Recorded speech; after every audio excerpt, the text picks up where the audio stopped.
أسرج خيولك يا أخ الإيمان وانهض لبعث العلم في الأوطان، فالعلم ميراث الرسول أمانة صلى الله عليه وسلم، فالعلم ميراث الرسول أمانة، فاز الحفيظ لإرثه الرباني. السلام علیکم ورحمۃ اللہ وبرکاتہ۔ الحمد للہ رب العالمین والصلاة والسلام علی اشرف الانبیاء والمرسلین نبینا محمد صلی اللہ علیہ وسلم وعلی آلہ واصحابہ اجمعین، اما بعد۔ اعوذ باللہ السمیع العلیم من الشیطان الرجیم من همزه ونفخه ونفثه۔ یا ایها الذین آمنوا اتقوا الله وذروا ما بقي من الربا ان كنتم مؤمنین۔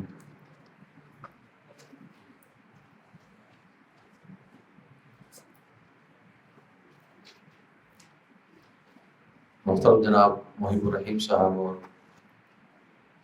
الوفا للتربیہ و تعلیم کے دیگر منتظمین احباب اور حاضرین مجلس، طلبہ کرام، میری اس نشست کا جو موضوع ہے وہ آپ احباب نے سن لیا ہے۔ بنیادی طور پہ جو موضوع وہ فقہ البیوع کے تعلق سے ہے، لیکن آج کا جو یہ محاضرہ ہے اور جو آج کی نشست ہے، اس میں جو فقہ البیوع میں ایک خاص باب جو الربا کا باب ہے، اس میں اختصاراً چند باتیں انشاءاللہ آپ کے سامنے ذکر کروں گا، اور خصوصاً الربا کے باب میں جو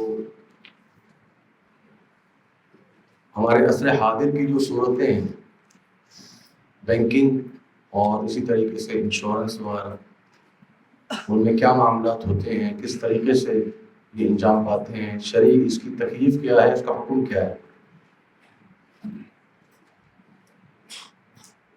تو بلا تمہید کے میں اپنی بات کی طرف پڑھنا چاہوں گا۔ البتہ ابتدا میں ایک بات میں ذکر کروں کہ جو البیوع کا جو باب ہے تجارتی معاملات کا، یہ بڑی اہمیت کا حامل ہے۔ آپ طلبہ علم ہیں، آپ سب اس سے اچھی طرح واقف ہوں گے۔ قرآن مجید میں اللہ رب العالمین نے جو سب سے بڑی آیت نازل فرمائی عدد الحروف کے اعتبار سے، وہ کون سی آیت ہے؟ جی، یا ایھا الذین آمنوا اذا تداینتم بدین الی اجل مسمى فاکتبوہ۔ اس کا اصطلاحی نام کیا ہے؟ آیت الدین۔ تو اللہ تعالیٰ نے قرآن مجید میں سب سے بڑی جو آیت نازل فرمائی ہے وہ کون سی ہے؟ آیت الدین۔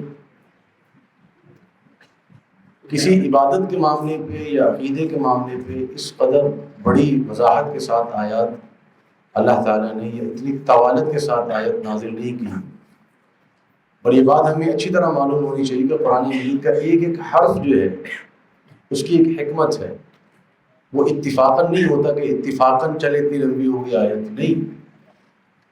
اللہ رب العالمین چاہے تو اس موضوع کو چند حروف کے اندر بھی سمیٹ سکتا ہے، لیکن اتنی طویل آیت بیان کرنے کا مقصد کیا ہے؟ کہ تاکہ اہل اسلام اور مسلمان سمجھ سکیں کہ جو دین اور بیوع کے جو معاملات ہیں کی کتنی اہمیت ہے۔ جمعے کے حوالے سے جو ہم قرآن مجید پڑھتے ہیں فَإِذَا قُضِيَتِ الصَّلَاةُ فَانتَشِرُوا فِي الْأَرْضِ وَابْتَغُوا مِن فَضْلِ اللَّهِ۔ اللہ کا فضل تلاش کرو۔ تو اللہ کا فضل تلاش کرنے کا معنی کیا ہے؟ مسجد سے باہر نکل کے اللہ کا کیا فضل تلاش کرے گا انسان؟ معنی ہے کہ تجارت کرو، تو تجارت کی اہمیت ہے دین اسلام میں۔ آپ اگر قرآن مجید کے بعد ایک کتاب جو اصح الکتب بعد کتاب اللہ، جس کو ہم صحیح بخاری کہتے ہیں، اس میں تقریباً 96 کتب ہیں، ان میں امام بخاری نے تقریباً جو ایک ربع کتاب ہے، ایک ربع تقریباً، یعنی یوں سمجھیں کہ 17-18 کتابیں صحیح بخاری کے اندر وہ فقہ المعاملات پر مشتمل ہے. اور معاملات سے مراد معاملات ایک بہت بڑا باب ہے، اس میں نکاح، طلاق اور بہت ساری چیزیں بھی آ جاتی ہیں، وہ مراد نہیں. فقہ المعاملات میں جو آپ کے لین دین کے مسائل، اس میں بیوع کا کتاب الگ ہے، اس میں حوالہ ہے، اس میں کفالہ ہے، اس میں رہن ہے، ضمانات ہیں، اس کے اندر جو ہے وہ رہن کا کتاب ہے، اسی طرح کتاب جو ہے وہ مساقات ہے، مزارعات ہے، اجارہ ہے. تقریباً 17 کتابیں ہیں امام بخاری رحمہ اللہ نے جو اس فقہ المعاملات پہ ترتیب دی. اور اگر آپ موطا مالک پڑھیں گے تو آپ میں سے یقیناً بہت سے طلباء نے شاید پڑھی بھی ہو، تو آپ اس میں دیکھیں گے کہ امام مالک رحمہ اللہ جب ایک حدیث ذکر کرتے ہیں بیوع کے باب میں، تو دور حاضر کے جو معاملات چل رہے ہوتے ہیں اس کے بارے میں اپنے فتاویٰ بھی نقل کرتے ہیں کہ ہمارے نزدیک جو ہے وہ اس صورت کا یہ حکم ہے، عندنا کذا و کذا و کذا. اس حدیث کے تعلق سے امام مالک پوری تفصیلات بیان کرتے ہیں.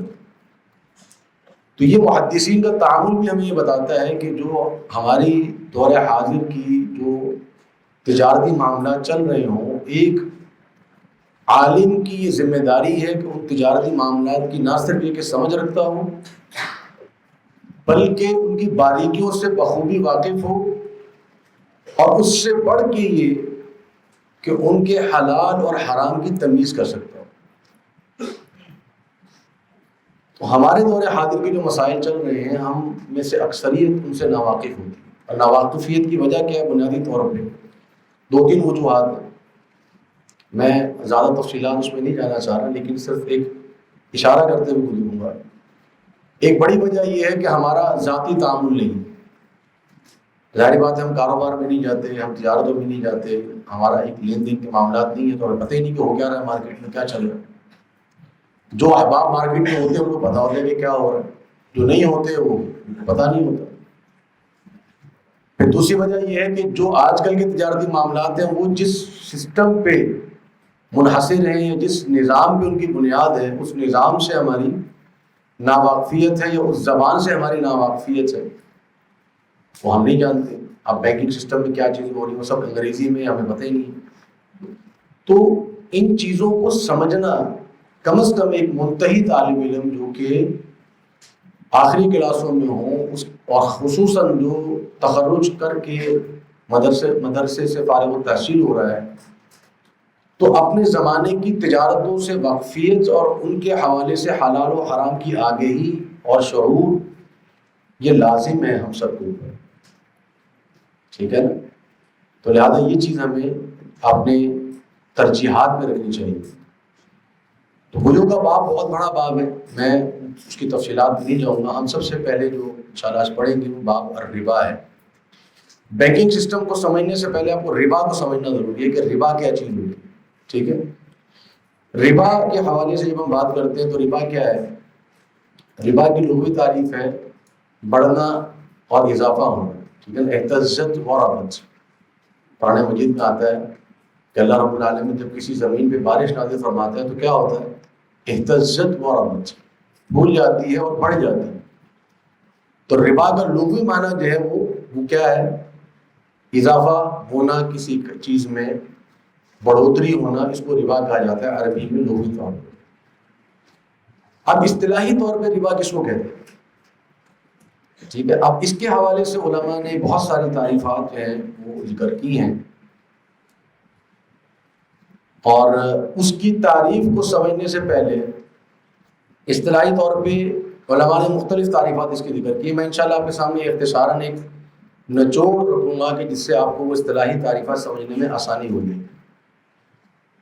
آپ کی جو ہے وہ اطلاع کے لیے یا آپ کی انفارمیشن کے لیے، ذاتی معلومات کے لیے بتاتا چلوں کہ کسی زمانے میں جب یہاں پاکستان کے اندر بینکنگ سسٹم کے خلاف کیس چل رہا تھا، 96-98 کی بات ہے، تو اس وقت جو ہے وہ سپریم کورٹ میں جب اپیل دائر کی گئی شریعہ کورٹ کے فیصلے کے خلاف، تو اس میں اس چیز کو دلیل بنایا گیا کہ جی فقہا کے نزدیک تو ربا کی تعریف ہی متفق علیہ نہیں.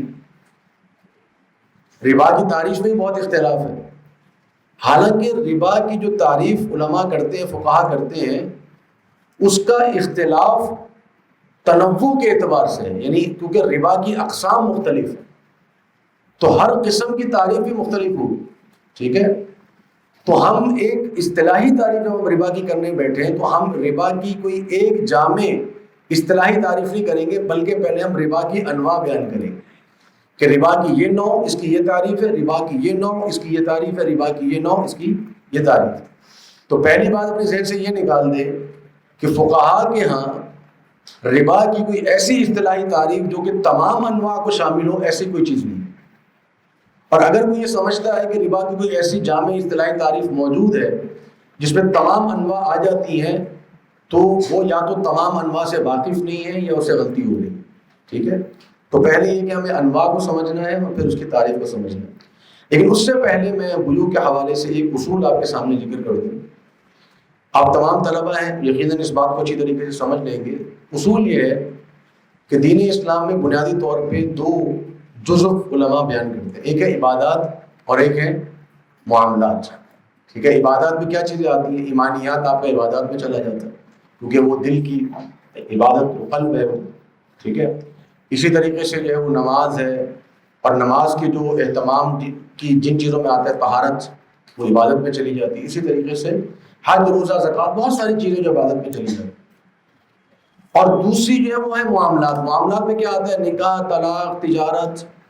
ٹھیک ہے، اس کے اندر اجارہ، اس کے اندر حوالہ، کفالہ، حتیٰ کہ ہبہ کے معاملات بھی علماء معاملات میں ذکر کرتے ہیں. اب ایک اصول علماء نے دونوں کے لیے الگ الگ بیان کیا.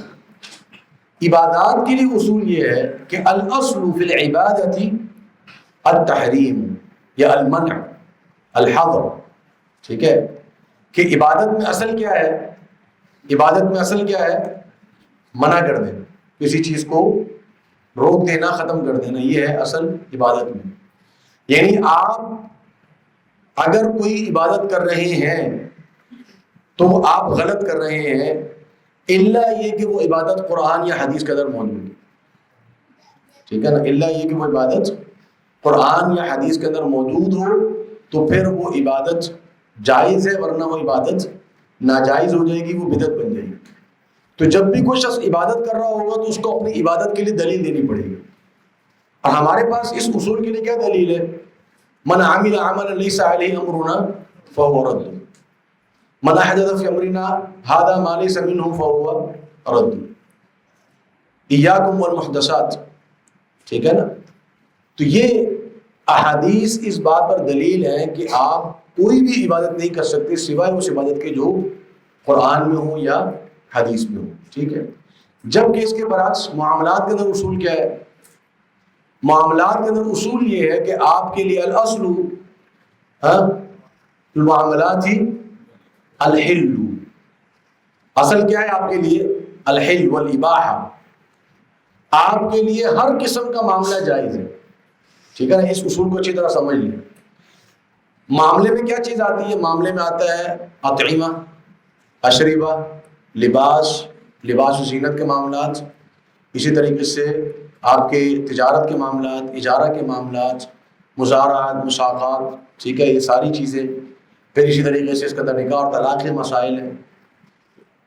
تو میرے لیے ہر قسم کا کھانا جائز ہے، میرے لیے ہر قسم کا پینا جائز ہے، میرے لیے ہر قسم کی تجارت جائز ہے، میرے لیے ہر قسم کا لباس جائز ہے، الا یہ کہ وہ کھانا، وہ پینا، وہ لباس، وہ تجارت، اس کو شریعت نے حرام قرار دیا.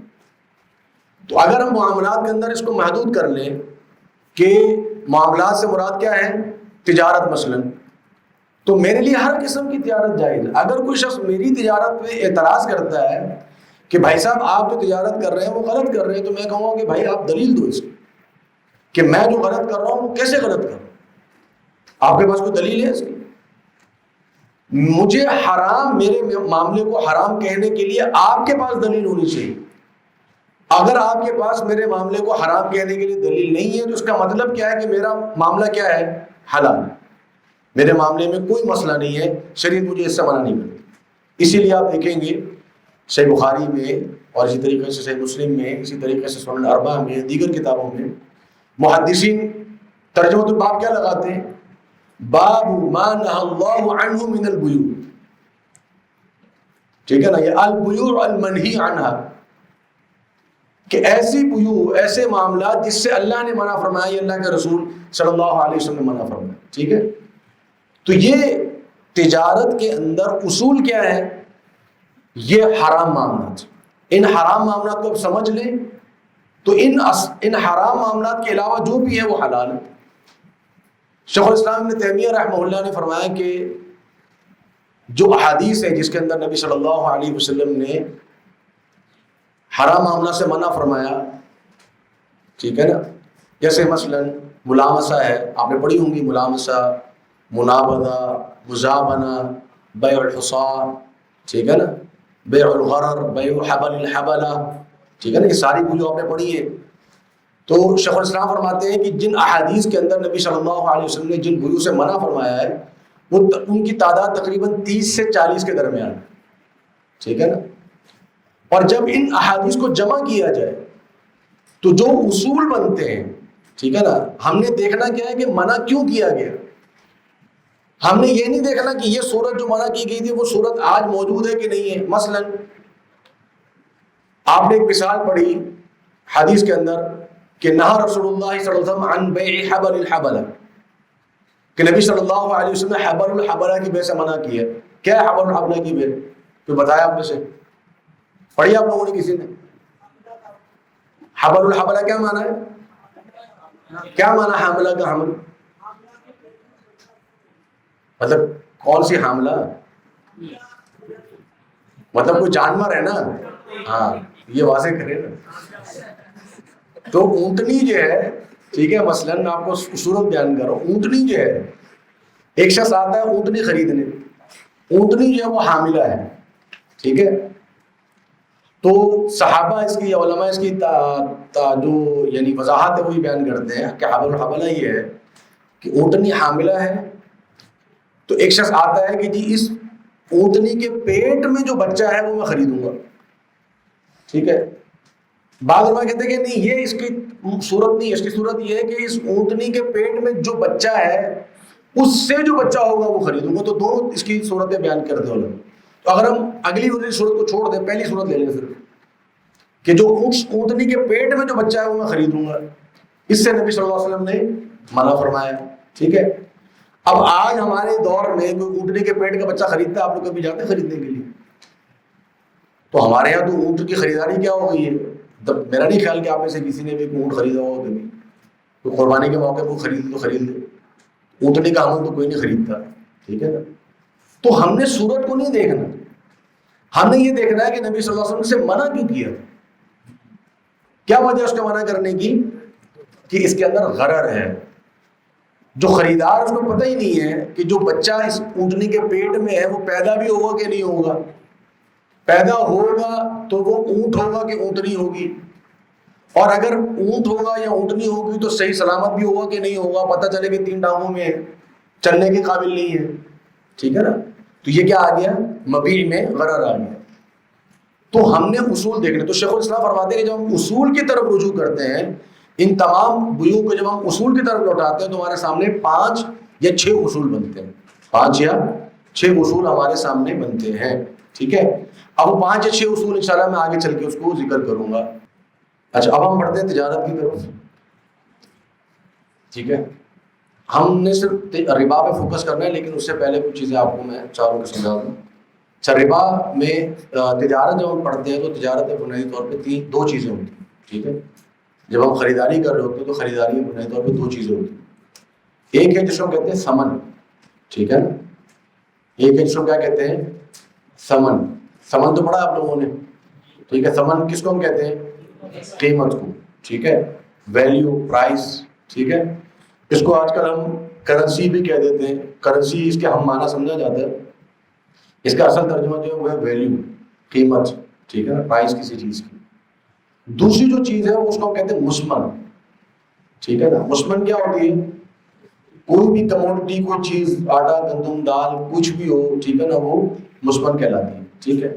اب میں اس کی مثال دیتا ہوں کہ جیسے مثلاً اگر میں آپ سے کہوں کہ جی یہ موبائل جو ہے وہ کتنے کا ہے، تو آپ مجھے یہ نہیں کہیں گے کہ جی یہ موبائل جو ہے وہ 1 من گندم کا ہے، تو کیا ہے، یا آپ یہ نہیں کہیں گے جی یہ ایک جو ہے وہ من دودھ کا ہے، ٹھیک ہے، آپ کیا کہیں گے کہ جی یہ 20,000 روپے کا ہے مثلاً، یا 25,000 روپے کا ہے۔ تو جس چیز کے ذریعے سے آپ قیمت لگا رہے ہوتے ہیں اس کو آپ ثمن کہتے ہیں، اور جس چیز کی قیمت لگ رہی ہوتی ہے اس کو آپ کیا کہیں گے، مثمن۔ یہ آپ نے ذہن میں رکھنا ہے، ثمن اور مثمن، ٹھیک ہے نا۔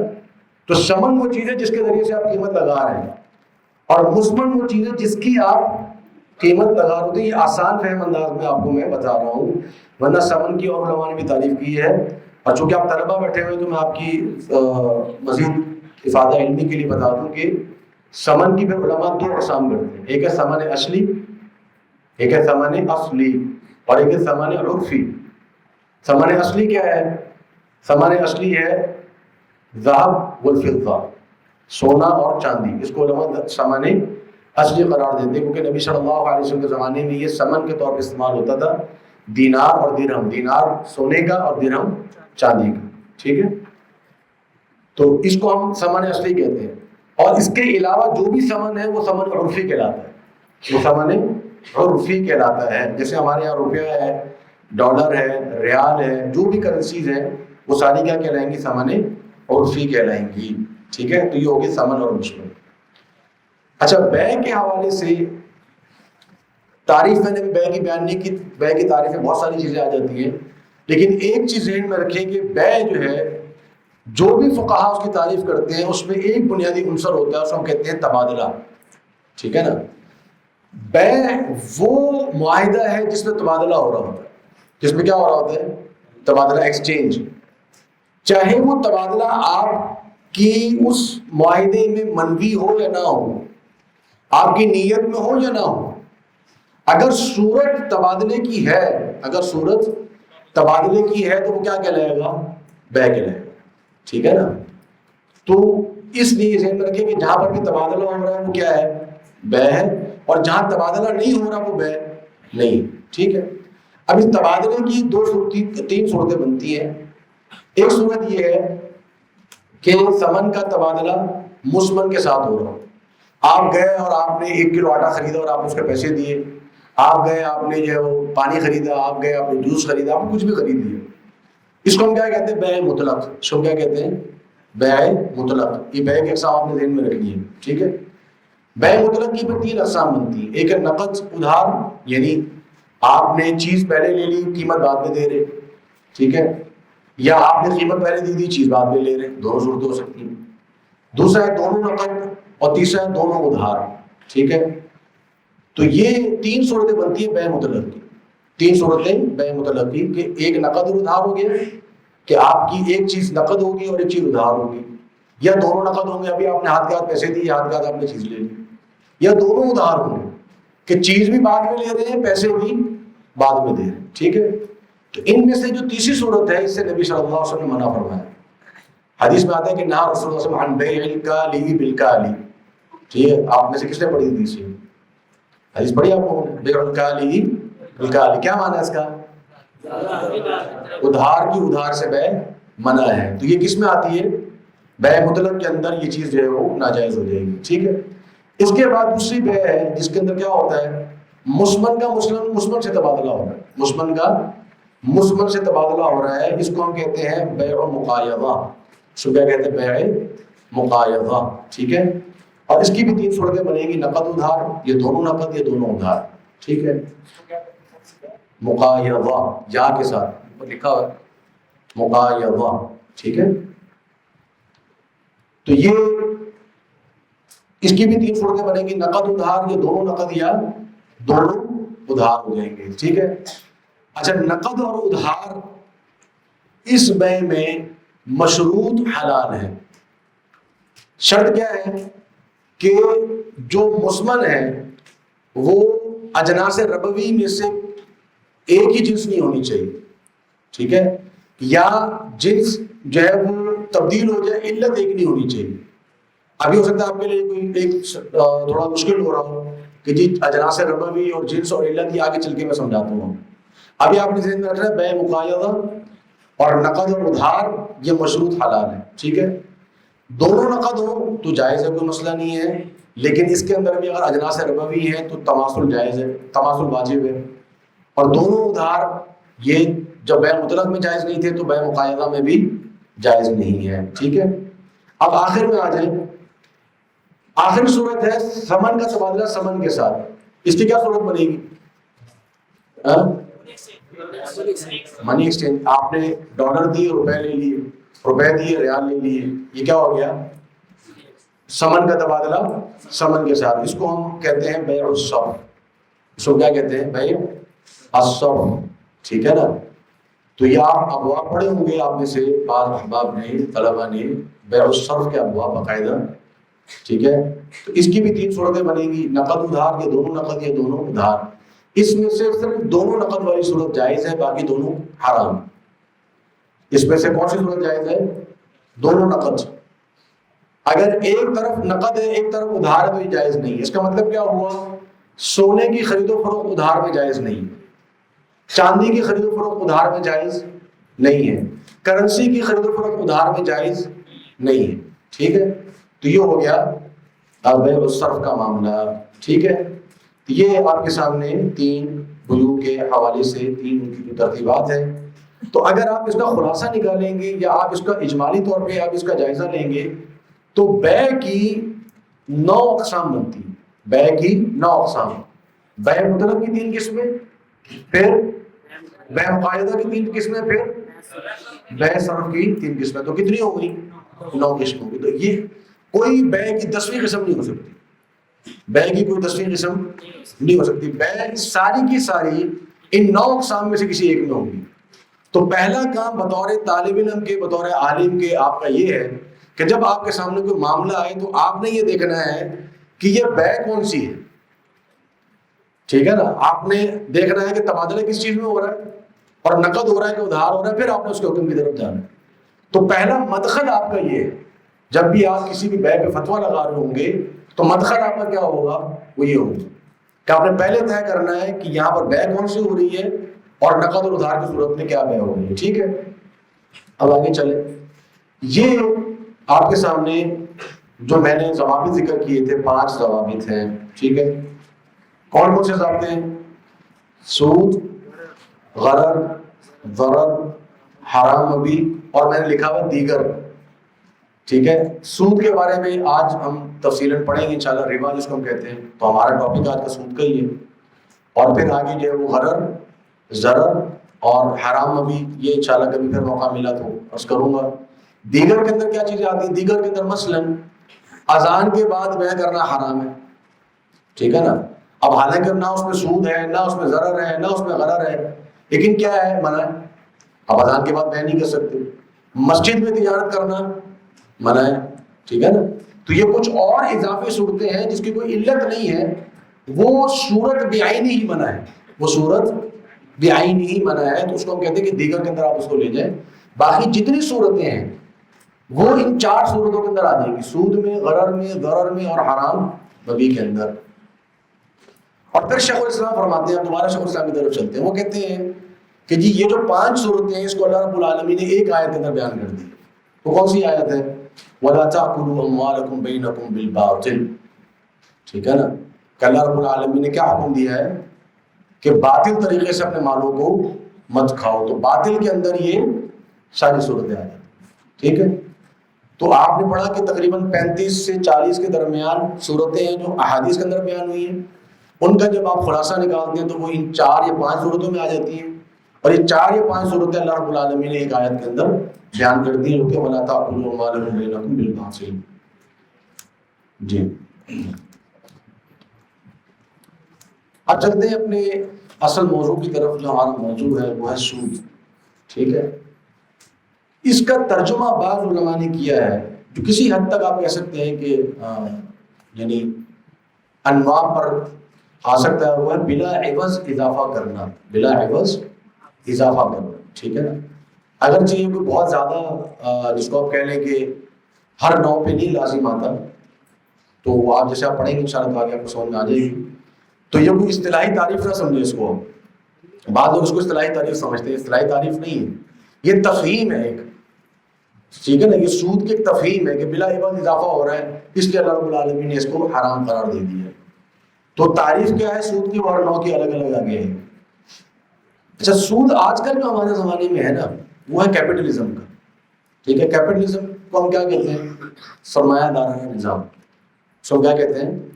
سرمایہ دارانہ نظام، کیپٹلزم. بعض لوگ یہ سمجھتے ہیں آج کے دور میں، آج آپ کو بحیثیت ایک طالب علم میں ایک بات سمجھانا چاہتا ہوں کہ ہم جو دیندار لوگ ہیں یا دینی طبقے کے لوگ ہیں، ہمارے اندر یہ بسا اوقات احساس کمتری آ جاتا ہے جب ایک یونیورسٹی کا کوئی BBA کیا ہوا یا MBA کیا ہوا، ٹھیک ہے نا، یا MBA فائنینس کیا ہوا یا M.Com کیا ہوا بندہ جب ہمارے سامنے آتا ہے اور کہتے ہیں کہ جی انگریزوں نے اتنا زبردست نظام بنا دیا، تمہارے اسلام میں کیا ہے؟ تو اگر ہم اس کو جواب نہیں دے پا رہے ہیں تو اس کی وجہ صرف اتنی ہے کہ ہمیں اسلامی نظام کا علم نہیں، اور ہمیں کیپٹلزم کی جو تباہی ہے نا اس کا پتہ نہیں. یہ جو سرمایہ دارانہ نظام ہے، اس کا جب آپ مطالعہ کریں گے نا تو آپ یہ بات کہنے پہ جو ہے وہ، جس کو آپ کہتے ہیں نا کہ یا آپ لازمی یہ بات کہیں گے کہ اس سے بڑا ظلم انسانیت میں آج تک نہیں ہوا جتنا بڑا ظلم جو ہے وہ کیپٹلزم کی صورت میں. جس طرح لوگ غربت کے اندر گئے ہیں اور جس طرح لوگوں کے اوپر ظلم کیا گیا ہے اس کیپٹلزم کے اندر، ایسا کبھی نہیں ہوا. میں اس کی تفصیلات میں نہیں جاؤں گا کیپٹلزم، کیونکہ پھر وہ ایک الگ آپ کا ایک نظریاتی سسٹم بن جائے گا. لیکن صرف میں آپ کو سمجھانا یہ چاہتا ہوں کہ کیپٹلزم کے اندر ہوتا کیا ہے. کیپٹلزم کے اندر دولت کا جو جھکاؤ ہے یا دولت کا جو جانا ہے وہ جاتا ہے غریب سے امیر کی طرف. کیسے؟ ہمارے پاس 10-10 ہزار روپے، 20-20 ہزار روپے ہم نے جا کے بینکوں میں رکھ دیے، ٹھیک ہے. اب بینکوں میں جب 10-15-20 ہزار لوگوں نے اپنے پیسہ رکھا تو وہاں پر ہو گئے اربوں روپے. وہ اربوں روپے اٹھ کے کہاں جاتے ہیں؟ وہ سرمایہ دار لوگوں کے پاس جاتے ہیں، ٹھیک ہے نا. سرمایہ دار لوگ اس کے ذریعے سے اپنی جو ایک نظام ہے، جو ان کی کمائیاں ہیں اس کے ذریعے سے چلا رہے ہوتے ہیں. اچھا، جو متوسط طبقہ ہے یا غریب طبقہ ہے، ان کے پاس کیا آتا ہے کہ آپ جا کے سود پہ پیسہ لیں، آپ جا کے گھر سود پہ خریدیں، آپ گاڑی سود پہ خریدیں، ٹھیک ہے. اور اب آپ خواہ کی اضافی آپ رقم بینک کو جو ہے وہ واپس کر رہے ہوتے ہیں، ٹھیک. اور اسی طریقے سے جو کمپنیاں انٹرسٹ کے اوپر اپنے کاروبار کو چلا رہی ہوتی ہیں وہ کیا کرتی ہیں؟ میں آپ کو ایک آسان سا فارمولہ بتاتا ہوں. مثلا میری صابن کی فیکٹری ہے، ٹھیک ہے. میں نے بینک سے لون لیا 10 کروڑ روپے کا کہ جی میں مشینری لگاؤں گا اور میں صابن بناؤں گا اور میں بیچوں گا. اب 10 کروڑ روپے کے اوپر میں نے 2 کروڑ روپے سود ادا کرنا ہے، ٹھیک ہے. اگر 20% کا سود لگا ہوا ہے جیسے آپ کا لگا ہوا ہے تو میں نے 2 کروڑ روپے کا سود ادا کرنا ہے. اب جب میں اپنے صابن بنا رہا ہوں گا تو اس میں کیا ایڈ کروں گا؟ اس میں ایڈ کروں گا کہ میں نے کیمیکل کتنے کا خریدا، میری بجلی کتنی لگی، میرے مزدور نے کتنا عرصہ کام کیا، میری ٹرانسپورٹیشن کتنی لگی، ٹھیک ہے نا، میری مارکیٹنگ پہ کتنا خرچہ ہوا. اس کو کہتے ہیں کاسٹ، ٹھیک ہے نا. آپ کاسٹ نکال رہے ہیں، اس کی قیمت نکال رہے ہیں. اس کے ساتھ ساتھ میں یہ بھی لکھوں گا اس کے اندر کہ جی میں نے جو 2 کروڑ روپے سود دینا ہے وہ بھی میں اس کی کاسٹ کے اندر ایڈ کروں گا. تو اگر وہ صابن مثلاً 100 روپے کا تھا تو وہ صابن ہو جائے گا 120 روپے کا، ٹھیک ہے نا. اور وہ 20 روپے پر صابن جو ہم دے رہے ہوں گے وہ کہاں جا رہا ہوگا؟ وہ سرمایہ دار کے پاس جا رہا ہے، ٹھیک ہے. تو ہر بندہ جو ہمیں چیز بیچ رہا ہے اور اس نے سود پہ رقم اٹھائی ہوئی ہے تو ہم بھی بلا واسطہ اس سود کو ادا کر رہے ہیں. تو یہ ایک سسٹم بنا دیا ہے انہوں نے بینکاری نظام کے ذریعے سے. اس کی تفصیلات بہت زیادہ ہیں، میں نے آپ کو مختصر صورت کے ساتھ یہ چیز سمجھائی. انٹرسٹ ہے، ٹیکسز ہے، ٹھیک ہے نا. ٹیکسز کا اگر آپ نظام دیکھیں گے، اگر آپ اسلامی اقتصادیات کو دیکھتے ہیں نا، جناب عمر رضی اللہ عنہ کے دور کی آپ اقتصادیات پڑھیں تو آپ کو پتہ چلے گا کہ جناب عمر رضی اللہ عنہ کے دور میں جو موارد یا مصادر جو بیت المال کی تھے، جو موارد بیت المال جس کو ہم کہتے ہیں کہ جہاں سے، جس کو آج کل ہمارے یہاں کہتے ہیں کہ جو گورنمنٹ کی جو ارننگز جو ہوتی ہیں، ٹھیک ہے نا، جہاں سے جو ریونیو جنریشن جو ہے گورنمنٹ کی، جہاں سے گورنمنٹ کمائی کر رہی ہے. گورنمنٹ آج کل کہاں سے کما رہی ہے؟ ٹیکسز کے ذریعے سے. گورنمنٹ کے پاس اور ریونیو جنریشن کا کوئی ذریعہ نہیں ہے، ٹھیک ہے نا. آمدنی بڑھانے کا کوئی ذریعہ نہیں ہے، وہ ٹیکسز لگا رہے ہیں. تو جناب عمر رضی اللہ عنہ کے دور میں کہاں سے جو ہے وہ ریونیو جنریٹ ہو رہا تھا؟ 10-12 موارد بیت المال ہیں جو علماء نے ذکر کیا. حافظ ابن کثیر رحمہ اللہ نے البدایہ والنہایہ کے اندر ذکر کیا 12 موارد، ان کی تفصیلات ذکر کی. اور جناب عمر رضی اللہ عنہ نے ہر مورد کے لیے ایک الگ دیوان بنایا ہوا تھا. مثلا خراج ہے، مثلا جزیہ ہے، مثلا غنیمہ ہے، مثلا مال فے ہے، ٹھیک ہے نا، اسی طرح کے زکوٰۃ المعادن ہے، زکوٰۃ الگ ہے.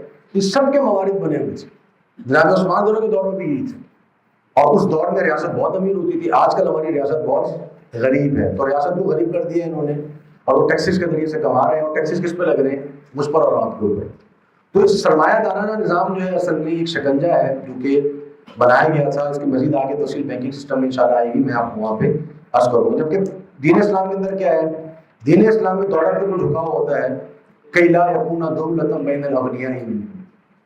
ٹھیک ہے، اللہ تعالیٰ نے فرمایا کہ دولت تمہارے مالداروں کے درمیان گھومنی نہیں چاہیے، بلکہ یہ غریب سے امیر کی طرف، امیر سے غریب کی طرف جانی چاہیے.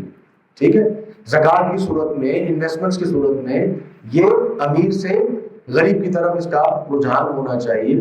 تو یہ بنیادی طور پہ ایک فرق ہے جو کہ کیپٹلزم اور اسلامی اقتصادیات میں. اس کی تفصیلات بہت زیادہ ہیں، میں نے بہرحال ایک مختصر آپ کو جھلکی اور ایک جو ہے وہ تھوڑا سا ایک وضاحت بنے گا کہ ہو جائے آپ کے سامنے. سود ادا سے جنگ کیوں ہے؟ ٹھیک ہے نا، اس پر تفصیلات بہت زیادہ ہیں. میں چاہوں گا کہ انشاءاللہ اس کے آگے ہم ذکر کریں گے، آپ کو بلکہ خود سمجھ میں آ جائے گی کہ سود ادا سے جنگ کیوں ہے. اب آتے ہیں ربا کی اقسام کی طرف. اپنا جو ہمارا موضوع ہے ربا کی اقسام. ربا کی بنیادی طور پہ 2 اقسام ہیں. ٹھیک ہے، ربا کی بنیادی طور پہ 2 اقسام ہیں. ایک ہے جس کو کہتے ہیں ربا الدیون. اس کو کیا کہتے ہیں؟ ربا الدیون، یا اس کا آپ نام لے سکتے ہیں ربا القرض، قرض کا سود. اس کو کیا کہتے ہیں؟ قرض کا سود. اور ایک ہے جس کو کہتے ہیں ربا التجارہ. اس کو کیا کہتے ہیں؟ ربا التجارہ. صحیح ہے، یہ علماء نے اس کی تفریق بیان کی ہے کہ ایک ہے ربا القرض اور ایک ہے ربا التجارہ. آپ نے دونوں کو الگ الگ رکھنا، دونوں کو ملانا نہیں ہے. ٹھیک ہے، غلطی سب سے بڑی ہم سے جب ہوتی ہے کہ جب ہم ربا القرض اور ربا تجارہ کو ملا دیتے ہیں. اچھا، بعض علماء نے ربا القرض کو، جب آپ قدیم فقہا کی کتابیں پڑھیں گے، جیسے ابن عبد البر رحمہ اللہ ہے، ٹھیک ہے نا، ابن قدامہ رحمہ اللہ ہے، مجھ سے پہلے ہیں الاموال ابن عبید، اسی طریقے سے امام مالک رحمہ اللہ ہے، تو انہوں نے بسا اوقات ربا القرض کو ربا النسیہ کا نام دیا ہے. کیا نام دیا ہے؟ ربا النسیہ. یہ نام ذہن میں رکھیے گا. حالانکہ ربا النسیہ جو ہے وہ آج متاخرین علماء اس کو ربا التجارہ کی قسم مانتے ہیں. تو جو ایک جس کو آپ کہتے ہیں نا کہ جو کنفیوژن ہوئی ہے اور جو ایک ابہام پیدا ہوا ہے، اس کی وجہ یہ ہے کہ علماء نے اصطلاح ایسی استعمال کی. جیسے آپ علوم حدیث میں پڑھتے ہیں کہ امام ترمذی کی اصطلاح ہے حسن کی. ٹھیک ہے نا، اب امام ترمذی کی اصطلاح میں اور حافظ ابن حجر کی اصطلاح میں بہت فرق ہے. ٹھیک ہے، اب امام ترمذی رحمہ اللہ کی جو حسن کی اصطلاح ہے وہ حافظ ابن حجر رحمہ اللہ کی حسن کی 2 اصطلاحوں میں سے ایک اصطلاح ہے، حسن لذاتی اور حسن لغیری. تو ہم کہتے ہیں کہ جی امام ترمذی کی جو اصطلاح ہے وہ حسن لغیری والی، حسن لذاتی والی ہے نہیں. تو ابہام کب ہوگا؟ جب آپ سمجھیں گے کہ نہیں حسن یہ والی اور حسن لذاتی دونوں برابر ہے. تو ایسا نہیں ہے. ٹھیک ہے، تو ربا تجارہ اور ربا الدیون یہ 2 رئیسی اقسام ہیں. پھر ربا تجارہ کی آگے 2 اقسام ہیں. ایک ہے جس کو کہتے ہیں ربا الفضل اور دوسرا ہے جس کو ہم کہتے ہیں ربا النسیہ. ٹھیک ہے، تو ربا النسیہ کو بعض جو متقدمین فقہا ہیں انہوں نے ربا الدیون کو ربا النسیہ لکھا ہے. تو جب آپ متقدمین فقہا کی کتابیں پڑھ رہے ہوں تو آپ کو فرق واضح ہونا چاہیے کہ جی ممکن ہے کہ انہوں نے ربا النسیہ کو ربا القرض کے معنی میں استعمال کیا ہے. متاخرین فقہا کے ہاں ربا النسیہ کیا ہے؟ مثلا اگر آپ فتاوی لجنہ دائمہ پڑھ رہے ہوں گے یا آپ اس کے علاوہ جو شیخ عثیمین کی رحمہ اللہ کی کتابیں پڑھ رہے ہوں گے تو آپ ان کتابوں کے اندر جب ربا النسیہ پڑھیں گے تو ربا النسیہ ربا القرض کے معنی میں استعمال نہیں ہوا. ٹھیک ہے، متقدمین فقہا میں یہ کتابیں یہ نام استعمال ہوا. تو کتنی قسمیں ہو گئی ہمارے سامنے؟ پہلے 2 قسمیں، ربا الدیون ربا تجارہ، پھر ربا تجارہ کی 2 قسمیں، ربا الفضل اور ربا النسیہ. اب ہم ہر ایک کی الگ الگ تعریف سمجھیں گے.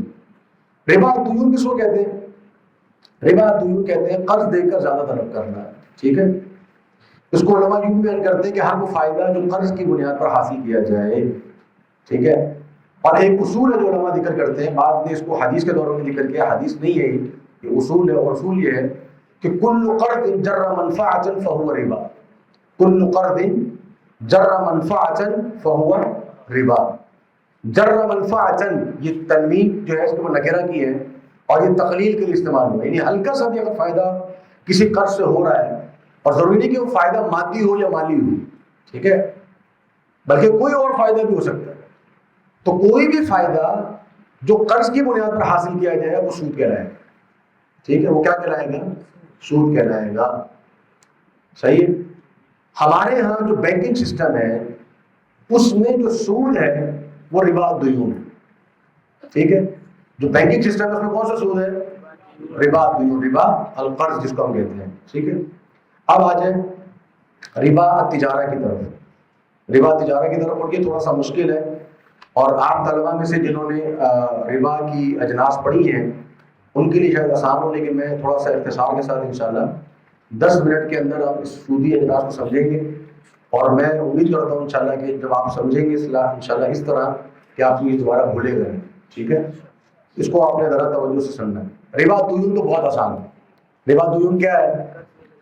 قرض کی بنیاد پہ جو بھی فائدہ حاصل کیا جائے وہ کیا ہو جائے گا؟ اچھا ایک بات اور میں ذکر کر دوں کہ قرض جو ہے یہ بیع کے ابواب میں نہیں آتا. بیع کا باب اور قرض کا باب یہ دونوں مختلف ہیں دونوں معاملات میں سے، ہے دونوں کس میں سے؟ معاملات میں سے. لیکن معاملات میں علماء نے کئی ابواب ذکر کیے ہیں، ٹھیک ہے. ایک باب ہے جس کو کہتے ہیں عقود المعاوضات. سن کیا کہتے ہیں؟ عقود المعاوضات. عقود المعاوضات کا معنی کہ جب آپ عوض طلب کر رہے ہو، کسی چیز کا عوض طلب کر رہے ہیں، آپ نے ایک چیز دی اس کے بدلے میں آپ دوسری چیز لے رہے ہیں، یہ کیا ہو جائے گا؟ معاوضہ ہو جائے گا، ٹھیک ہے. تو معاوضہ کے اندر بیع بھی ہے، معاوضہ کے اندر اجارہ بھی ہے، تو یہ سارے اجارہ بیوع وغیرہ یہ عقود المعاوضات میں آ جائیں. اس کے مقابلے میں ایک ہم باب ذکر کرتے ہیں، اس کو ہم ذکر کرتے ہیں التبرعات. سو کیا ذکر کرتے ہیں؟ التبرعات. تو تبرعات کے اندر کیا چیز آتی ہے؟ تبرعات کے اندر آتا ہے ہبہ کرنا، کسی کو گفٹ دے دینا، ٹھیک ہے. اسی طریقے سے صدقہ کر دینا، اسی طریقے سے قرض دے دینا، ٹھیک ہے. تو جو تبرعات کا باب ہے وہ مختلف ہے، اور جو بیع کا باب ہے وہ مختلف ہے، ٹھیک ہے. تو جو بیع کے احکامات ہیں وہ قرض پہ لاگو نہیں ہوتے، جو قرض کے احکامات ہیں وہ بیع پہ لاگو نہیں ہوتے، ٹھیک ہے. یہ میں کیوں بیان کر رہا ہوں؟ کیونکہ جو ربا تجارہ ہے وہ کہاں پر ہوگا؟ کہاں ہوگا؟ وہ بیع میں ہوگا. اور جو ربا قرض ہے وہ کہاں ہوگا؟ قرض میں ہوگا. آپ کو ہو سکتا ہے ابھی واضح فرق پتہ نہ چل رہا ہو، لیکن جب آپ سودی اجناس پڑھیں گے اور ربا الفضل، ربا النسیہ پڑھیں گے تو آپ کو سمجھ میں آ جائے گا. سودی اجناس کون کون سی ہیں؟ سودی اجناس ہے 6 اجناس، ٹھیک ہے. سونا، چاندی، گندم، جو آپ نیچے سے نہیں دیکھی ہو، خیر آپ کو ماشاء اللہ دیکھنے والے لاہور کے سارے گاؤں کے ہیں اور پتہ ہم سے زیادہ پتہ ہوگا آپ کو. کھجور ہے اور نمک ہے، ٹھیک ہے. یہ 6 اجناس، ٹھیک ہے. الذهب بالذهب والفضة بالفضة والملح بالملح والبر بالبر والشعير بالشعير والتمر بالتمر والحنطة بالحنطة. یہ 6 اجناس نبی صلی اللہ علیہ وسلم نے ذکر فرمائی ہیں. سواء بسواء یدن بید، سواء بسواء یدن بید، ٹھیک ہے. اور آگے ایک حدیث میں جناب ابو سعید خدری کی حدیث ہے، اس میں آپ نے فرمایا کہ فَإِذَا اخْتَلَفَتِ الْأَصْنَافُ فَبِيعُوا كَيْفَ شِئْتُمْ إِذَا كَانَ يَدًا بِيَدٍ. ٹھیک ہے کہ جب اجناس تبدیل ہو جائیں تو جیسے چاہو بیچو، لیکن ہاتھوں ہاتھ ہونا چاہیے، یدن بیدن ہونا چاہیے، ٹھیک ہے. یہ 6 اجناس سمجھ میں آ گئی آپ لوگوں کو؟ سونا، چاندی، گندم، جو، کھجور اور نمک. اب یہ جو اجناس ہیں علماء میں ایک اختلاف ہوا کہ کیا یہی سودی اجناس ہیں یا اس کے علاوہ بھی سود ہے بعض اجناس کے اندر. ٹھیک ہے، کیا کہتے ہیں آپ؟ فقہا بیٹھے ہوئے ادھر فتویٰ لگائیں گے، قیاس ہے اور اجناس ہیں کچھ، یا یہ چیز اجناس ہیں اور اجناس جمہور ائمہ کے نزدیک اور اجناس بھی اس پر قیاس کی جائیں گی.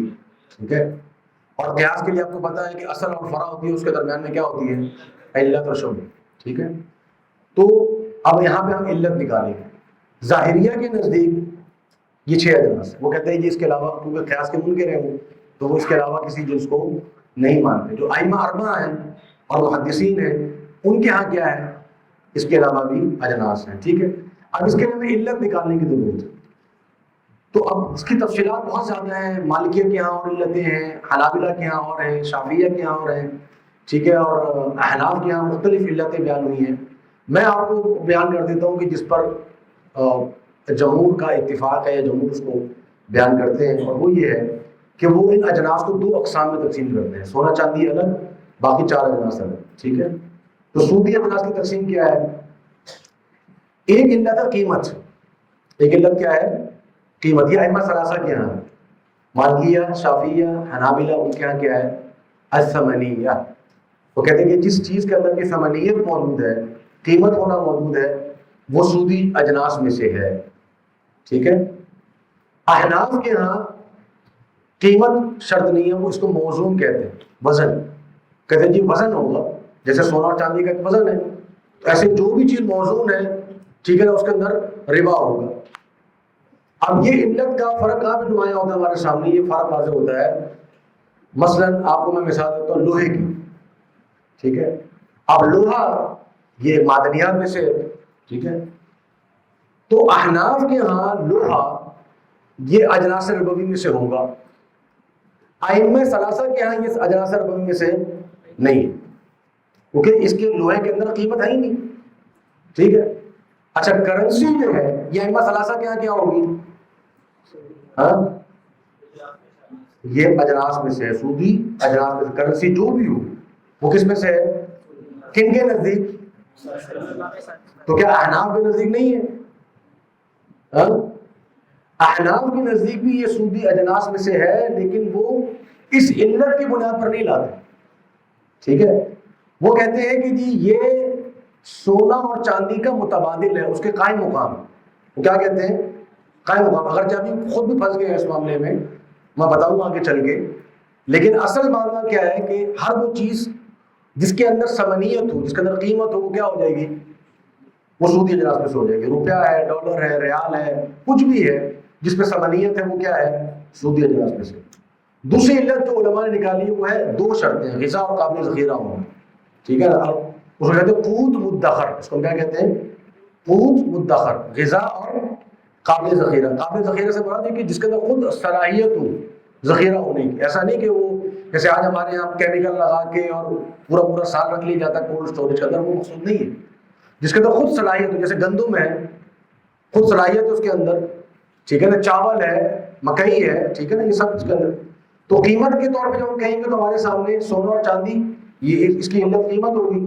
اب اس کے اوپر قیاس کس کو کریں گے ہم؟ روپے کو.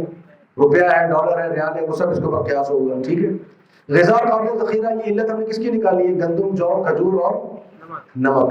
ٹھیک ہے. نمک غذا تو نہیں ہے، لیکن اس کے لیے علماء یہ کہتے ہیں کہ یہ مصلح للقوت ہے.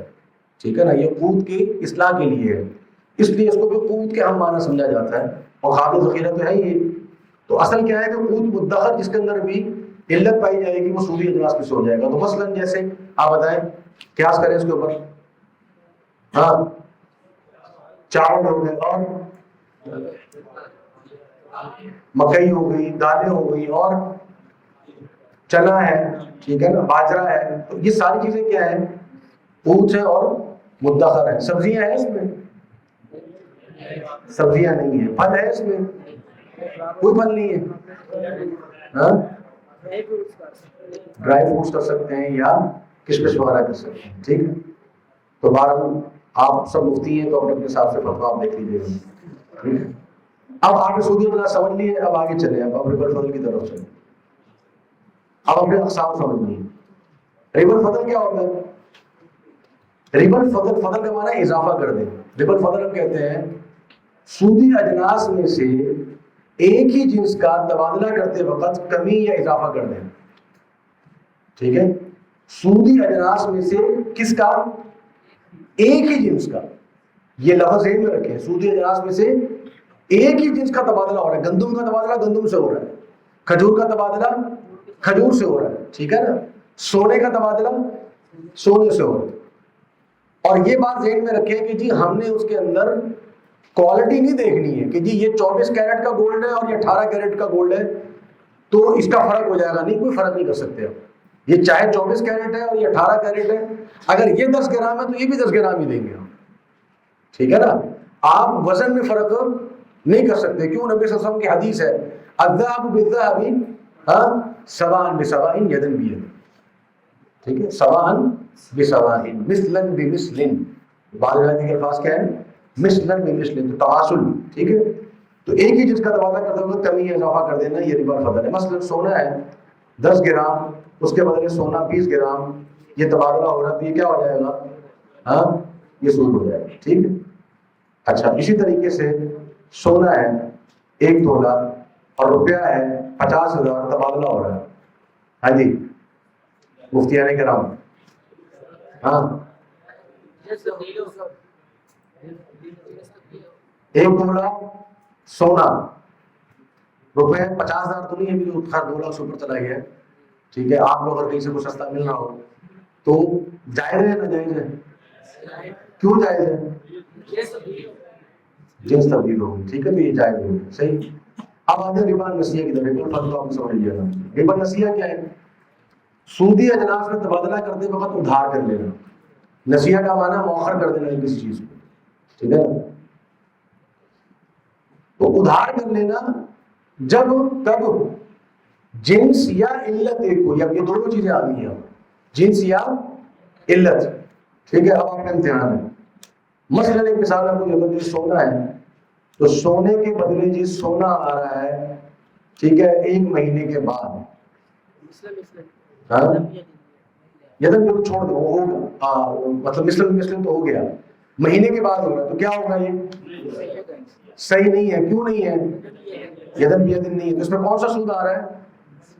ربا نسیہ آ رہا ہے. اس میں کیا آ رہا ہے؟ ربا نسیہ. تو یہ ناجائز ہو جائے گا. ٹھیک ہے.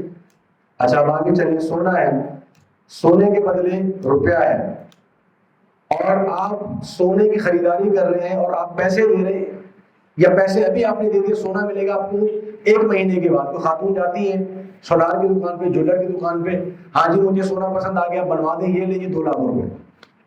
سونا آپ کو 1 مہینے کے بعد ملے گا, یہ جائز ہے؟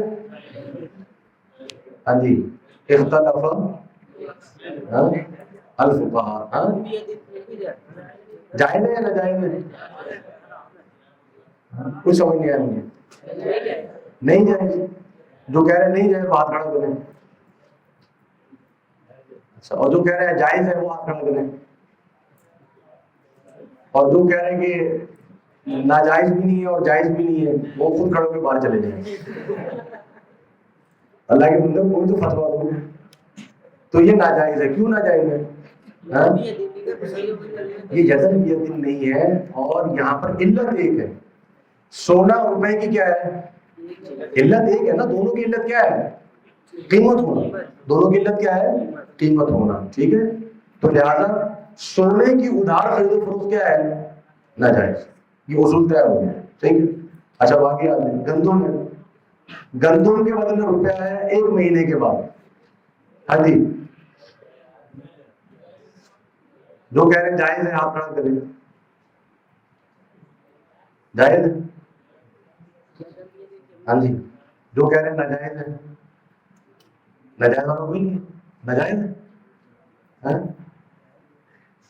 جب پتر اتارنا نہیں چھڑ دو. یہ جائز ہے. کیا ہے یہ؟ جائز. 1 مہینے کے بعد. کیوں جائز ہے جی؟ جنس بھی تبدیل ہو گئی اور علت بھی تبدیل ہو گئی. ٹھیک ہو گئی.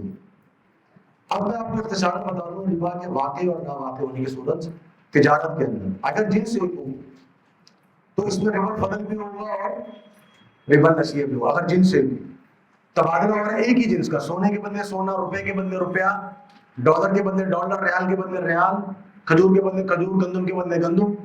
اس میں ربا الفضل بھی آ سکتا ہے, اس میں ربا نسیہ بھی آ سکتا ہے. تو ہم نے خیال کرنا ہے 2 چیزوں کا, مثلن بمثلن اور یدن بیدن. ٹھیک ہو گیا. اچھا اگر اب ایسے اس کی مثال ہے جی گندم 1 من اور گندم 2 من 1 مہینے بعد. اس میں کیا آ رہا ہے؟ یہ 2 من گندم کیا ہو گیا؟ ربا الفضل. اور 1 مہینے بعد یہ کیا ہو گیا؟ ربا نسیہ. ٹھیک ہے, یہ ہو گیا ربا الفضل اور ربا نسیہ. ہاں جی یہ آ گئی پیچھے والی کون سی؟ یہ والی. اگر جنس ایک ہو، سودی اجناس کی بات ہو رہی ہے. کس کی بات ہو رہی ہے؟ سودی اجناس کی. اگر میں ایک موبائل دے کے 2 موبائل لوں جائز ہے؟ ہاں جی ہاں افتونا معذورین. ہاں ایک موبائل دے کے 2 موبائل لے رہا ہوں جائز ہے. میں ایک مکان دے کے 2 مکان لے رہا ہوں جائز ہے. کیوں جائز ہے؟ کیونکہ یہ سودی اجناس میں سے نہیں ہے. ٹھیک ہے. تو پہلے ہم نے کیا دیکھنا ہے کہ سودی جنس ہے کہ نہیں ہے. ٹھیک ہے. اور پھر ہم نے دیکھنا ہے کہ اگر ایک ہی جنس کا تبادلہ ہو رہا ہے تو اس میں ربا الفضل بھی ہو سکتا ہے، اس میں ربا النسیہ بھی ہو سکتا ہے. تو ہم نے دونوں کو منع کرنا ہے اس میں نا. تو ہم نے کہنا ہے جی اس کو جب آپ تبادلہ کر رہے ہوں گے تو ایک برابر کرنا ہے اس کو، اور اس میں آپ نے ادھار بھی نہیں کرنا ہے. ٹھیک ہے. بات ہے سمجھ میں بھائی؟ ٹھیک ہے. اب اس کی میں نے مثال دی آپ کو، گندم 1 من اور گندم 2 من 1 مہینے کے بعد. تو یہاں پہ ربا الفضل کہاں آ رہا ہے؟ 2 من گندم میں ربا الفضل ہے، اور 1 مہینے بعد میں کیا آ رہا ہے؟ ربا النسیہ آ رہا ہے. ٹھیک ہے. اچھا اسی طرح اگر علت ایک ہو تو اس میں صرف اور صرف ربا النسیہ واقع ہوتا ہے، ربا الفضل نہیں آئے گا اس میں. اگر علت ایک ہے، جنس مختلف ہے، جنس مختلف ہے، سونا ہے اور روپیہ ہے. ٹھیک ہے. گندم ہے اور چاول ہے. ٹھیک ہے. تو یہاں اب ربا الفضل والی صورت تو ختم ہوگی. اب کیا رہ گیا پیچھے؟ ربا النسیہ رہ گیا. اس کی مثال سمجھتے ہیں. گندم میں گندم کے بدلے گندم 1 من 1 مہینے بعد. یہاں کیا آ رہا ہے؟ ادھر ربا الفضل ہے یہاں پہ؟ نہیں ہے. ادھر کیا آ رہا ہے؟ ربا النسیہ آ رہا ہے. ویسے یہاں پر جنس ایک ہی ہے. ٹھیک ہے. اگر جنس اور علت مختلف ہو جائے تو نہ ربا الفضل ہوگا اور نہ ہی اس کے اندر ربا النسیہ ہوگا. اس کی مثال دیں مجھے. جنس بھی مختلف ہو، علت بھی مختلف ہو، مثال دیں اس کی. ہاں جی چاول کے بدلے سونا ہے، چاول کے بدلے پیسے. ٹھیک ہے. تو آپ یہاں جنس بھی مختلف ہوگی اور علت بھی مختلف ہوگی. جیسے گندم ہے، گندم کے بدلے آپ روپیہ دے رہے ہو، 1 مہینے کے بعد آپ دے رہے ہیں، تو یہ معاملہ کیا ہو جائے گا؟ جائز ہو جائے گا. ٹھیک ہے. تو یہ صورت کس میں آ رہی ہے آپ کی؟ یہ آ رہی ہے ربا تجارہ میں. تو ربا تجارہ میں ربا الفضل اور ربا تجارہ میں ربا النسیہ. یہ مختصراً میں نے آپ کو اس کی وضاحت کر دی ہے. ٹھیک. اچھا آپ مثال آپ اس کی دیں مجھے، آپ کا امتحان ہے. ربا الفضل اور ربا النسیہ دونوں ہوں، اس کی مثال دیں مجھے. کوئی بندہ مثال دے، جسے مثال دینی ہاتھ کھڑا کرے. ہاں جی آپ مثال دیں. سونے کی اور سونے کی بدلے میں ربا النسیہ کہاں ہے؟ ہاں جی ٹھیک ہے. اور گندم 1 من، گندم 2 من 1 مہینے کے بعد. یہ کیا آ گیا اس میں؟ ربا الفضل اور ربا النسیہ. ٹھیک ہے. ربا الفضل اور ربا النسیہ دونوں. اس کی ایک اور مثال جیسے آپ نے دی، سونا 1 مہینے کے بعد 100 گرام کے بدلے 200 گرام. ہم وزن دیکھیں گے بھائی، ہم کوالٹی نہیں دیکھیں گے. آپ نے حدیث پڑھی ہوگی کہ نبی صلی اللہ علیہ وسلم نے جب آئے ان کے پاس خیبر کی کھجور لے کے، تو نبی صلی اللہ علیہ وسلم فرمایا کہ اکل تمر خیبر ہاکذا، کیا خیبر کی ساری کھجوریں ایسی ہیں؟ تو صحابی نے کہا کہ رسول اللہ صلی اللہ علیہ وسلم ہم جو ردی کھجور ہوتی ہے وہ بیچ کے ہم اعلیٰ کھجور لے لیتے ہیں. تو نبی صلی اللہ علیہ وسلم نے فرمایا اوّر عین الربا. ٹھیک ہے نا. یہ تو عین الربا ہے. تو کوالٹی نہیں دیکھنی ہے. آپ نے فرمایا کہ کھجور بیچو پھر اگلی کھجور خریدو. تو ہم جو خاتون جا رہی ہے گولڈ خریدنے کے لیے، اس کو کہیں گے کہ باجی آپ پہلے کیا کرنا ہے، آپ نے اپنا گولڈ بیچنا ہے، پیسے لینے ہیں، پھر آپ نے جو شرٹ آپ نے خریدنا ہو وہ آپ نقد خریدیں گی، ادھار نہیں خریدیں گی. ٹھیک ہے. تو یہ آپ نے کام کرنا ہے، ایکسچینج آپ نے نہیں کرنا. ٹھیک. تو یہ ربا الفضل بھی آ گیا، ربا النسیہ بھی آ گیا. اب میں بہت تیزی سے نکلتا ہوں آگے، تاکہ ہم جو ہے وہ آگے جو بینکنگ کے حوالے سے چیزیں ہیں اس کو ہم پڑھ لیں. تو خیر کافی ساری تھی، لیکن انشاءاللہ پھر اس کو کسی موقع پہ تفصیلات اس میں کافی ہیں. آپ کی مشقوں کے لیے میں ڈالی ہوئی ہیں. اب آپ مثلا مفتی بن گئے سارے. یہ خلاصہ آپ کے سامنے آ گیا. آگے سمجھ میں خلاصہ آپ کو یہ ہے خلاصہ. اگر جنس ایک ہو تو جنس سے مراد سودی جنس، ٹھیک ہے نا. سودی جنس اگر نہیں ہے تو معاملے ختم ہو گیا نا. اگر جنس ایک ہو تو ربا الفضل بھی ہے اور ربا النسیہ بھی ہے. جنس مختلف ہے، علت ایک ہے، تو کیا ہوگا؟ ربا النسیہ ہوگا، ربا الفضل نہیں ہوگا. اگر جنس اور علت دونوں مختلف ہو تو اچھا اب یہاں پہ میں آپ کو مثال دے رہا ہوں. میرے پاس ایک میرا پڑوسی آتا ہے، کہتا ہے عثمان صاحب ہمارے گھر پہ آٹا جو ہے نا وہ ختم ہو گیا ہے اور ابھی مارکیٹ میں آٹا مل نہیں رہا ہے، تو آپ 5 کلو آٹا مجھے دے دیں، میں نے گھر پہ روٹیاں بنانی ہے. تو جیسے ہی آٹا ملے گا نا میں آپ کو 5 کلو آٹا آپ کو واپس کر دوں گا، 1 ہفتے کے بعد آپ کو دے دوں گا. اور اسے کیا لے کے جا رہا ہے؟ آٹا 5 کلو واپس کتنا کرنا ہے اس نے؟ 5 کلو. کب کرنا ہے؟ جائز ہے کہ ناجائز ہے؟ کون کہہ رہا ہے جائز ہے؟ کیوں جائز ہے؟ احسن تبارک اللہ. یہ کیا ہے؟ یہ قرض ہے، یہ بے نہیں ہو رہی ہے، ٹھیک ہے نا. اس لیے میں نے آپ سے کہا تھا کہ قرض کے معاملے کو الگ رکھیں. اور قرض کی علامت علماء یہ ذکر کرتے ہیں کہ قرض وہ چیز ہوتی ہے عموماً جو انسان اپنی ذات کے لیے لیتا ہے، ٹھیک ہے. اور ادھار عموماً وہ چیز ہوتی ہے جس کو ہم نسیہ کہتے ہیں. وہ تجارت عموماً وہ چیز ہوتی ہے جب اس نے آگے بیچنی ہوتی ہے، کسی اور کے لیے وہ لے جا رہا ہوتا ہے، ٹھیک ہے.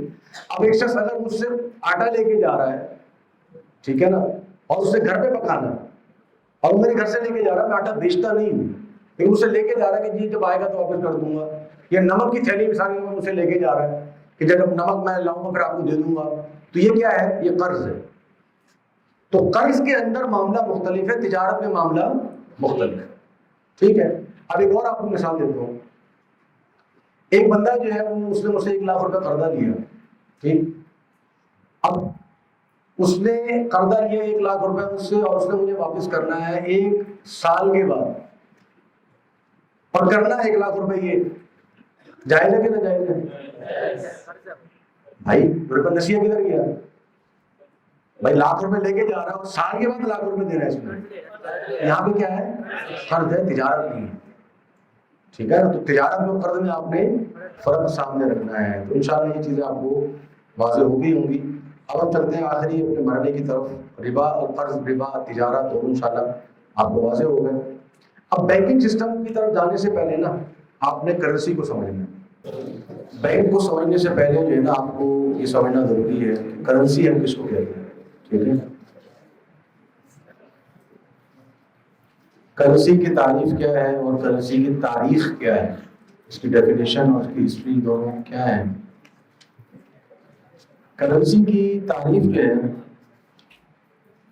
یہ کہتے ہیں کہ جی پیسہ چاہے کسی بھی شکل میں ہو، پیسہ چاہے کسی بھی شکل میں ہو، جب وہ تبادلے کے ذریعے کے طور پر استعمال ہو، میڈیم آف ایکسچینج جس کو کہتے ہیں، میڈیم آف ایکسچینج یعنی تبادلے کا. تو پیسہ چاہے کسی بھی شکل میں ہو، جب وہ تبادلے کے ذریعے کے طور پہ استعمال ہو تو اس کو ہم پیسہ، کرنسی اس کو ہم کہتے ہیں، ٹھیک ہے. امام مالک رحمہ اللہ فرماتے ہیں کہ اچھا یہ جو ڈیفینیشن ہے یہ تو آج کل کی جو کرنسی ہے اس کے حوالے سے ہے، اس کو ہم سامان عرفی کہہ سکتے ہیں، ٹھیک ہے. امام مالک رحمہ اللہ فرماتے ہیں کہ اگر لوگ چمڑے کے ٹکڑے کو بطور سمن کے استعمال کریں گے تو میں اس پر بھی سمنیت کا حکم لگاؤں گا. چمڑے کے ٹکڑے کو بھی اگر بطور سمن کے استعمال کریں گے تو میں اس پر بھی سمن کا ہی حکم لگاؤں گا. تو یہ سمن عرفی علماء کے ہاں معروف ہے. اس کی جو بنیادی خصوصیات ہیں کرنسی کی وہ یہ ہونی چاہیے، ٹھیک ہے. یہ 4 خصوصیات ہیں. ایک ہے میڈیم آف ایکسچینج، تبادلے کا ذریعہ. ایک ہے اسٹور آف ویلیو، قدر کا مجموعہ. آپ جب نوٹ نکالتے ہیں تو اس میں لکھا ہوتا ہے 100 روپے، تو یہ قدر ہے اس کی. 1000 روپے یہ کیا ہے؟ قدر ہے، ٹھیک ہے. یونٹ آف اکاؤنٹ یعنی اس کو آپ گن سکتے ہو. آپ کرنسی جو ہے وہ آپ اس کو چھوٹی سے چھوٹی اکائی کے اندر بھی تقسیم کر سکتے ہیں، ٹھیک ہے. آپ 5000 کو ہزار کی 5 اکائیوں میں، پھر 1000 کو آپ 100 کی 10 اکائیوں میں، پھر 100 کو آپ 10 کی 10 اکائیوں میں، پھر 10 کو آپ 1 کی 10 اکائیوں میں، پھر 1 کو آپ 100 پیسے کی 100 اکائیوں کے اندر تقسیم کر سکتے ہیں، ٹھیک ہے نا.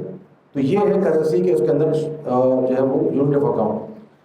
اچھا ایک اور یہ ہے کہ اسٹینڈرڈ آف ڈیفرڈ پیمنٹ یعنی مؤخر ادائیگی کے لیے ایک معیار بن گیا کہ ہاں جی میں جب آپ کو بعد میں پیمنٹ کروں گا تو اتنے روپے کی پیمنٹ کروں گا، ٹھیک ہے نا. تو یہ بھی ایک علماء اس کا اسپیکٹ ذکر کرتے ہیں. لیکن بنیادی طور پہ اگر وہ تبادلے کا ذریعہ ہے، اگر وہ میڈیم آف ایکسچینج ہے تو پھر وہ کرنسی کہلائے گا، ٹھیک ہے. اب کرنسی کی تاریخ کیا ہے، یہ بڑا اہم معاملہ ہے، اس کو آپ کو سمجھنا ضروری ہے.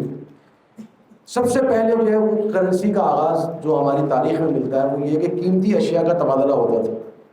قیمتی اشیاء، میرے پاس کپڑے کا اچھا جوڑا ہے وہ میں نے دیا، اس کے بدلے میں نے جوتوں کا اچھا جوڑا لے لیا. میں نے جو ہے وہ بکری دی، اس کے بدلے میں کوئی اچھی بکری لے لی، ٹھیک ہے نا. تو یہ قیمتی اشیاء کا تبادلہ، ضرورت کی چیزوں کا تبادلہ، ٹھیک ہے. پھر سونا چاندی کا استعمال، سونا چاندی کا استعمال بطور دھات کے، اس کی ابھی سکے بنے ہوئے نہیں تھے، بطور دھات کے استعمال ہوتا تھا، کیونکہ انسان نے یہ سمجھ لیا تھا کہ سونا بہت قیمتی چیز ہے اور چاندی بھی کس زمانے میں بہت قیمتی ہوتی تھی، اب تو خیر اتنی قیمتی نہیں ہے. اور پھر سونا چاندی کا استعمال بطور کرنسی کے، یعنی باقاعدہ اس کو کرنسی کی صورت میں، اس کو سکے کی صورت میں جو ہے وہ ڈھال لیا گیا تھا. اور پرانے سے پرانا جو سکہ ہمیں ملتا ہے نا وہ 600 قبل مسیح کا ہے. 600 قبل مسیح یعنی عیسیٰ علیہ السلام سے 600 سال پہلے اور نبی صلی اللہ علیہ وسلم سے 1200 سال پہلے. تو یہ تقریباً یہ ہمیں ملتا ہے کہ ایک اس کا استعمال ہوا. ایک پرانا کرنسی جو ہے وہ ایک سکہ ہے جو کہ کسی زمانے میں استعمال ہوتا تھا. اس کی تاریخ بتائی جاتی ہے تقریباً 300 قبل مسیح کا یہ سکہ بتایا جاتا ہے. اسی طرح یہ ایک سکہ آپ کو میں دکھا رہا ہوں، یہ تو خیر ہمارے خلافت اسلامیہ کے بعد یہ شروع ہوا، وہ غالباً یہ بنو امیہ کے دور کا ہے، اس کے بعد کا یہ سکہ جو ہے وہ رائج ہوا ہے. تو سونا چاندی کا بطور استعمال، بطور کرنسی کا استعمال نبی صلی اللہ علیہ وسلم کے زمانے میں بطور کرنسی استعمال ہوتا تھا. درہم ہوتا تھا چاندی کا اور دینار ہوتا تھا سونے کا، ٹھیک ہے نا. تو یہ نبی صلی اللہ علیہ وسلم کے زمانے میں، اور یہ درہم و دینار مدینہ میں نہیں بنتے تھے، یہ آتے تھے جو رومی تھے انہوں نے بنایا ہوا تھا، تو رومیوں کے ہاں درہم و دینار استعمال ہوتے تھے. پھر کاغذی کرنسی، پیپر کرنسی جس کو ہم کہتے ہیں، اس کا آغاز ہوا. اس کی ابتدائیات جو ہے نا ہمیں ملتی ہے خلافت اسلامیہ میں 8ویں صدی عیسوی کے اندر، یعنی آپ یہ سمجھ لیں کہ بنو امیہ کے دور میں تقریباً اس کا آغاز ملتا ہے. اس کو سکوک کہتے ہیں. سکوک کیا ہوتا تھا؟ سک کہتے ہیں پرچی کو، ٹھیک ہے. تو ہوتا یہ تھا کہ بیت المال سے ہر خاندان کو پرچی جاری ہوتی تھی کہ جی اس خاندان کے لیے اتنا راشن ہے اس مہینے کے لیے، ٹھیک ہے نا. وہ راشن لکھا ہوا ہوتا تھا اس کے اوپر. اب اس خاندان کے پاس راشن پہلے سے موجود ہے، یا مثلاً اس کے پاس راشن ہو سکتا نہ ہو لیکن اس کو پیسوں کی ضرورت ہے کسی اور چیز کے لیے، تو وہ کیا کرتے تھے کہ وہ جو پرچی ہوتی تھی اس پرچی کو وہ لے جایا کرتے تھے مارکیٹ کے اندر کہ بھائی اس پہ جو راشن لکھا ہوا ہے مثلاً یہ 200 درہم کا ہے، تو آپ ایسا کرو کہ یہ پرچی ہم سے 190 درہم کی خرید، تو ہم آپ کو 10 درہم مزید رعایت دے رہے ہیں، ٹھیک ہے. یہ بعد میں آپ جا کے وہاں سے آپ خرید لینا. اب یہ پرچیز چلنا شروع ہوگی. میں نے 190 درہم کی پرچی خریدی، اب میں کہیں پر سامان خریدنے گیا، وہاں میں نے سامان کے بدلے میں وہ پرچی دے دی. اب وہ آگے سامان خریدنے گیا، اس نے وہ پرچی آگے دے دی. اب وہ پرچی جو کہ زید کی تھی مثلاً، وہ عمر کے پاس بھی آئی، وہ بکر کے پاس بھی آئی، وہ حارث کے پاس بھی آئی، وہ گھوم رہی ہے پرچی، ٹھیک ہے. تو یہ ابتدائی صورت تھی کاغذی کرنسی کی. اور اس کاغذی کرنسی کی جو قیمت تھی وہ کس کے ساتھ طے ہو رہی تھی؟ اس غذائی اجناس کے تعلق سے جو کہ ابھی بیت المال سے اس کو اگلے مہینے میں ملنی تھی. تو یہ سکوک ہے. اور یہ جو آپ چیک لکھتے ہیں نا، یہ عربی زبان، عربی لفظ شک سے نکلا ہے. یہ شک یہی ہے، پرچی جو چیک کا لفظ ہے جو انگلش میں ہم چیک بولتے ہیں، تو وہ شک سے نکلا ہے. یہ صاد کاف ہم لکھ رہے ہیں سکوک، اس سے نکلا ہے چیک، ٹھیک ہے. اچھا پھر باقاعدہ جو اس کا آغاز ہوا ہے وہ چائنا میں ہوا ہے، اس کا 10ویں صدی عیسوی میں، جو کاغذی کرنسی کی میں بات کر رہا ہوں. تو ہوتا یہ تھا کہ چائنا میں جو مزدوری کیا کرتے تھے تو ان کو نمک بطور کرنسی کے دیا جاتا تھا. نمک کی بڑی مقدار کو دی جاتی تھی بطور کرنسی کی. تو وہ کیا کرتے تھے کہ وہ نمک جو ہے وہ خزانے میں جمع کراتے اور اس کے بدلے میں وہ پرچی لے لیتے. اس پرچی پہ اس نمک کی مقدار لکھی ہوتی تھی. یہ پرچی آپ کے سامنے ہے جو چائنا دی تھی، وہ زمانے کی پرچی ہے. تو اس کا پھر استعمال بطور کرنسی کے ہونا شروع ہوا. یہ میں بتا رہا ہوں آپ کو 10ویں صدی عیسوی میں، یعنی آج سے تقریباً کوئی سمجھے 1000 سال پہلے، ٹھیک ہے. اچھا پھر جو ہے وہ کاغذی نوٹ شروع ہوئے، کاغذی نوٹ باقاعدہ شروع ہوئے. اور جو پہلا کاغذی نوٹ بنا ہے نا، وہ بنا ہے سونے کے معیار پہ، گولڈ اس کے پیچھے موجود تھا، ٹھیک ہے، سونے کے معیار پہ. آج ہمارے کہتے ہیں نا جی نوٹ کے پیچھے جو ہے وہ گولڈ موجود ہے، سونا موجود ہے، تو یہ واقعتاً موجود تھا. یہ آپ کو میں ڈالر کی تصویر دکھا رہا ہوں، ٹھیک ہے. یہ ڈالر جو ہے یہ 1950 سے پہلے کا ہے، 1935 یا 40 کا ہے تقریباً، ٹھیک ہے. اس میں یہ دیکھیں یہاں کیا لکھا ہوا نظر آ رہا ہے، ان گولڈ کوائن. کیا مطلب ہے اس کا؟ کہ اس $20 کے بدلے میں آپ کو کیا ملیں گے؟ سونے کے سکے ملیں گے، ٹھیک ہے. تو جب ڈالر شروع ہوا تھا تو ڈالر کے پیچھے سونا موجود تھا، ڈالر کے پیچھے کیا تھا؟ سونا موجود تھا، ٹھیک ہے.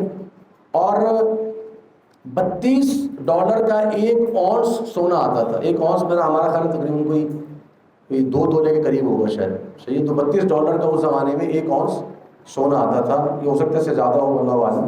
تو یہ ان کے ہاں ایک وہ تھا. تو $20 کے بدلے میں آپ کو اتنا گولڈ کوائن ملیں گے. تو پہلے زمانے میں سونے کے معیار پہ کاغذی کرنسی کا اجرا ہوا. اسی لیے آپ دیکھیں گے کہ ہمارے بر صغیر کے جو متقدمین علماء ہیں، جیسے نواب صدیق حسن خان رحمہ اللہ ہیں، یا ان کے بعد کے جو علماء ہیں اس زمانے کے ہیں، تو وہ اس کاغذی نوٹ کو سونے کی لین دین کی پرچیز کو انہوں نے قرار دیا.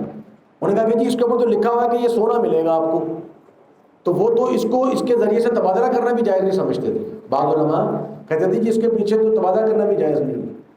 تو اس زمانے میں صورتحال واقعتاً ایسی تھی کہ جو کاغذی کرنسی تھی اس کے پیچھے کیا تھا؟ سونا موجود تھا، ٹھیک ہے. اچھا پھر کیا ہوا؟ پھر جناب علی کاغذی کرنسی کے پیچھے سونا ختم ہو گیا ہے. کاغذی کرنسی کے پیچھے کیا ہو گیا ہے؟ سونا ختم ہو گیا ہے. یہ آپ کے سامنے $1 کے $100 کی حالیہ تصویر ہے، ٹھیک ہے.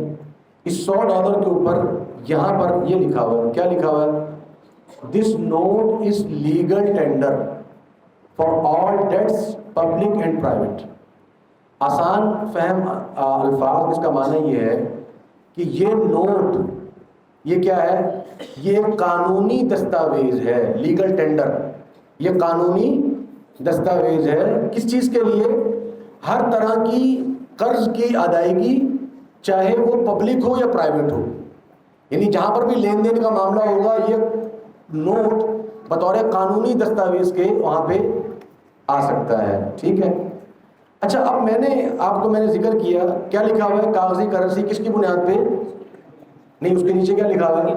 قرض کے بدلے. اچھا بھائی اب اگر سونا نہیں ہے تو کاغذی کرنسی وجود میں کیسے آ رہی ہے؟ ٹھیک ہے. ہماری جو کیپٹلزم ہے اس کے اندر جو کاغذی کرنسی وجود میں آ رہی ہے وہ قرض کی بنیاد پہ وجود میں آ رہی ہے. جتنا قرض بڑھتا جاتا ہے اتنی کرنسی وجود میں آتی رہتی ہے. یہ میں آگے چل کے آپ کو انشاءاللہ بینکنگ سسٹم میں سمجھاتا ہوں. اس کو ہم کہتے ہیں فیاٹ کرنسی یا فیاٹ منی، یعنی جو کہ جس کے اوپر گورنمنٹ کی چھاپ لگی ہوئی ہے. اس کے اوپر کیا لگی ہوئی ہے؟ گورنمنٹ کی چھاپ ہے. گورنمنٹ نے کہا کہ اس کو قبول کرو، اور اگر آپ گورنمنٹ کا پیسہ قبول نہیں کریں گے تو آپ مجرم ہیں. بھائی میں نہیں کر رہا، پیچھے کچھ بھی نہیں ہے اس کے، نہیں بھی آپ قبول کریں اس کو، ٹھیک ہے. تو پہلے کاغذی کرنسی کے پیچھے کیا تھا؟ گولڈ تھا، سونا تھا، ٹھیک ہے. اچھا میں آپ کو تھوڑی سی مختصر 2 منٹ میں کہانی بتاتا ہوں. یہ کہانی آگے بھی آئے گی، کہانی یہ بھی سن لیں آپ. کہانی یہ ہے کہ ملک پاکستان کب آزاد ہوا ہے؟ 1947 میں، ٹھیک ہے.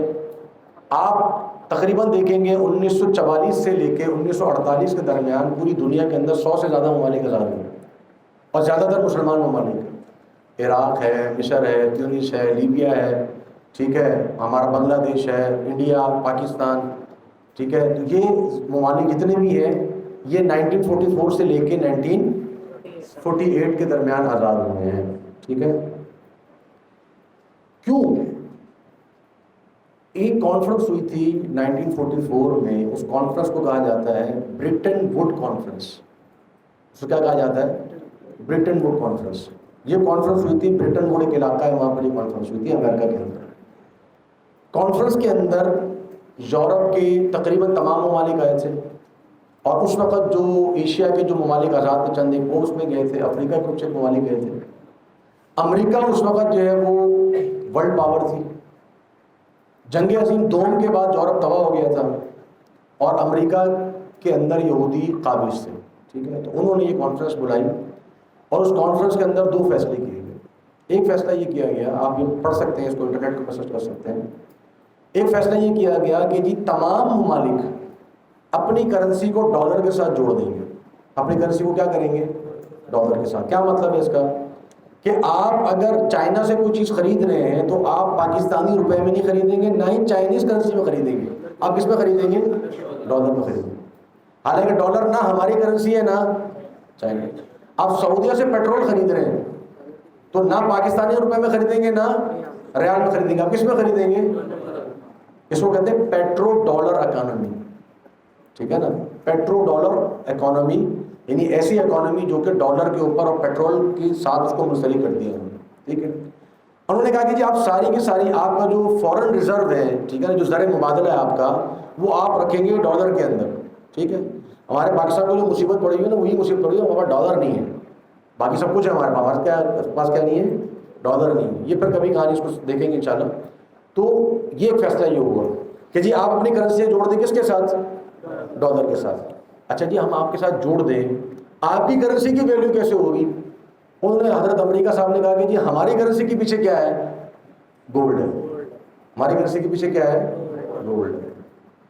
تو لوگوں نے کیا کہا؟ واہ جی واہ، ٹھیک ہے.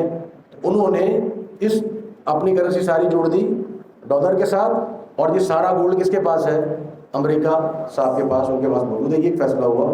دوسرا فیصلہ یہ ہوا کہ اس 1944 برٹن کانفرنس میں IMF کی بنیاد رکھی گئی، ٹھیک ہے نا، جس کو آج ہم سب بڑے اچھے ناموں سے یاد کرتے ہیں، ٹھیک ہے. تو اس کی بنیاد بھی کب رکھی گئی ہے؟ 1944 میں. تمام ممالک اس کے بعد آزاد کیے گئے، کیونکہ استعمار کو یہ اندازہ ہو گیا تھا کہ اب ہمیں اپنی فوجیں بھیجنے کی ضرورت نہیں ہے، ہم نے ان کو اقتصادی شکنجے میں جکڑ دیا. تو ہماری کرنسی بھی کس کے ساتھ منسلک ہے؟ ڈالر کے ساتھ. اور ہم اس اطمینان میں کہ جی پیچھے کیا ہے؟ امریکہ کے پاس کیا ہے؟ اچھا یہ چلتے رہے 1974 میں ایک صدر آیا، غالباً اس کا نام نکسن، ٹھیک ہے نا، نکسن نام تھا اس کا، رچرڈ نکسن. اس نے کیا کیا؟ امریکہ کا 1974 تک ہر امریکی بینک کے اندر نا، ایک جیسے آپ کبھی گئے ہو بینک کے اندر تو کیش کاؤنٹر ہوتا ہے، آپ وہاں جاتے چیک جمع کراتے کیش لیتے ہیں. ہر امریکی بینک کے اندر ایک گولڈ ونڈو ہوتی تھی یا گولڈن ونڈو ہوتی تھی کہ آپ وہاں پہ جا کے ڈالر دیں اور آپ کیا لیں؟ سونا لے لیں. ہر امریکن بینک کے اندر ہوتی تھی، ٹھیک ہے. اس کے بعد کیا ہوا؟ 1974 میں نکسن صاحب نے کیا کیا؟ انہوں نے اس کو کہتے ہیں نکسن بوم، ٹھیک ہے نا. اس نے کیا کیا؟ اس نے کہا کہ جی ہمارا اب ہم امریکہ جو ہے وہ پاورفل ہو گیا ہے، اب ہمیں گولڈ کی ضرورت نہیں ہے، ٹھیک ہے نا. اب آپ کو امریکہ پہ بھروسہ کرنا پڑے گا. اب آج سے ہم گولڈ ونڈو، اب آپ کو کوئی اپنے کراؤں جاؤ، ٹھیک ہے، آپ کے پاس کوئی گولڈ نہیں ہے، ٹھیک ہے. بات آگے سمجھ میں آپ کے؟ ٹھیک ہے. تو اب آپ کے پیسے کے پیچھے کوئی گولڈ نہیں ہے، ٹھیک ہے. اچھا اب یہ ذرا بتائیں، یہ 1000 روپے کا نوٹ ہے آپ کے سامنے، اس میں یہ لکھا ہوا ہے، کیا لکھا ہوا ہے؟ اب اگر آپ اس کو یہ مجھے بتا دینا کہ مطالبے پر کیا ادا کرے گا 1000 روپے میں آپ کو دیتا ہوں. کیڑا سونا ہے؟ اب کرنسی کے پیچھے کوئی، اب یہ کرنسی اس کو ہم سامنے عرفی کہتے ہیں بس.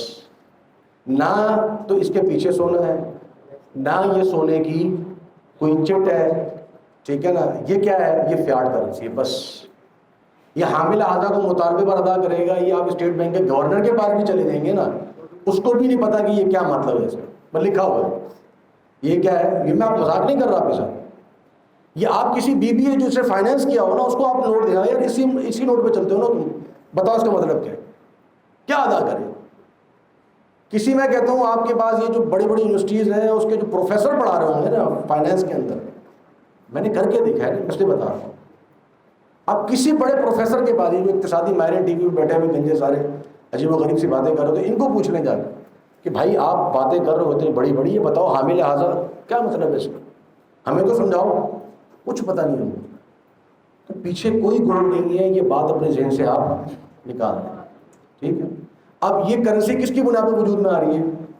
قرض کی بنیاد پہ. وہ کیسے وجود میں آ رہی ہے وہ میں آپ کو بتاتا ہوں انشاءاللہ. اچھا میں نے اس میں تھوڑا سا کرنسی میں بٹ کوائن وغیرہ بھی شامل کر دیا. بٹ کوائن ہمارا بہت زیادہ چلتا ہے آج کل. اس پہ تفصیل کا میرا خیال وقت نہیں ہے، میں اس کو تھوڑا سا مختصر آپ کو بیان کر دیتا ہوں. بٹ کوائن بہرحال یہ ہے، بٹ کہتے ہیں جو ہماری جو کمپیوٹر کوڈ ہوتا ہے نا، اس کا جو سائز ہوتا ہے اس کو بٹ بولتے ہیں، ٹھیک ہے نا. تو وہ بٹ کوائن اس کے نام سے بٹ کوائن ایک مشہور ہے. یہ ڈیجیٹل کوائن ہے، اس کا حصی کوئی وجود نہیں ہے، اس کو آپ ہاتھ لگا کے نہیں دیکھ سکتے. یہ ڈیجیٹل کوائن ہے، ٹھیک ہے. اچھا ایک چیز ذہن میں رکھیے گا، آپ لوگ غلطی کرتے ہیں. ایک ہے ڈیجیٹل کرنسی، ایک ہے کرپٹو کرنسی. کیا ہے؟ ڈیجیٹل کرنسی اور کرپٹو کرنسی. ڈیجیٹل کرنسی اور کرپٹو کرنسی میں فرق ہے، ٹھیک ہے. ڈیجیٹل کرنسی کیا ہوتی ہے؟ اب آج ہمارے پاس جو کرنسی ہے نا، پیپر کرنسی، وہ ڈیجیٹل کرنسی ہو گئی. آپ میں سے کتنے لوگ ہوں گے جن کے پاس جیز کیش پڑا ہوگا؟ یہ ڈیجیٹل کرنسی ہے، ٹھیک ہے نا. آپ کے پاس اگر بینک کا اکاؤنٹ ہے، اس میں جو ڈیجٹس لکھے ہوئے آ رہے ہیں، ڈیجٹس ڈیجیٹل کس سے نکلا ہے؟ ڈیجٹس، یعنی عدد. آپ کے پاس عدد لکھے ہوئے، یہ ڈیجیٹل کرنسی. کرپٹو کرنسی کیا ہوتی ہے؟ کرپٹو کرنسی وہ ہوتی ہے کہ جس کے پیچھے ایک بڑا میتھمیٹیکل کمپیوٹرائز کوڈ لگا ہوا ہوتا ہے، ٹھیک ٹھاک. اس کے پیچھے جو ہے نا وہ محنت لگی ہوئی ہوتی ہے، اور اس کے بعد وہ ایک پورا بلاک چین بنتی ہے. اس کا ایک الگ فارمولا ہے. وہ ایک مطلب ابھی آپ کے لیے شاید وہ مشکل ہو، میں اس کی طرف ہی جاؤں گا. لیکن بہرحال وہ ایک کوائن ہے، اس کی ایک ویلیو ہے، ٹھیک ہے نا. تو میری نظر میں جو میں نے تحقیق بہرحال اس میں رکھی ہے، علماء شاید اس پہ اتنے زیادہ مطمئن نہیں ہے. شیخ سلیمان رحیلی حافظ اللہ کا آپ جانتے ہوں گے، وہ بھی اس کے حوالے سے مطمئن نہیں ہے، اور بھی بہت سے علماء مطمئن نہیں ہے. لیکن میں نے جس کو دیکھا ہے وہ یہ ہے کہ بٹ کوائن بہرحال وہ ایک کرنسی ہے، وہ کوئی حرام چیز نہیں ہے.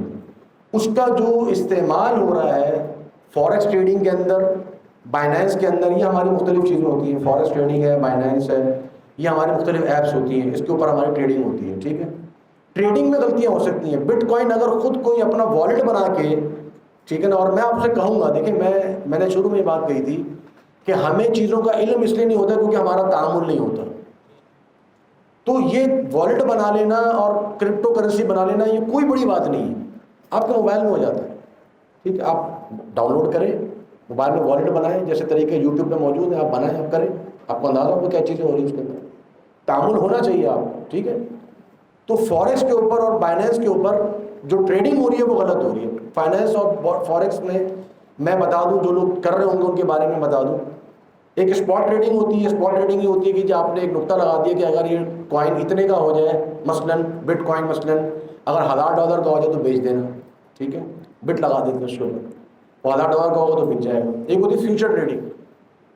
فیوچر ٹریڈنگ یہ ہوتی ہے کہ وہ آگے کی مدت رکھی جاتی ہے اور قیمت پہلے سے طے کر لی جاتی ہے. یہ ایک جوئے کی صورت بن جاتی ہے، ٹھیک ہے.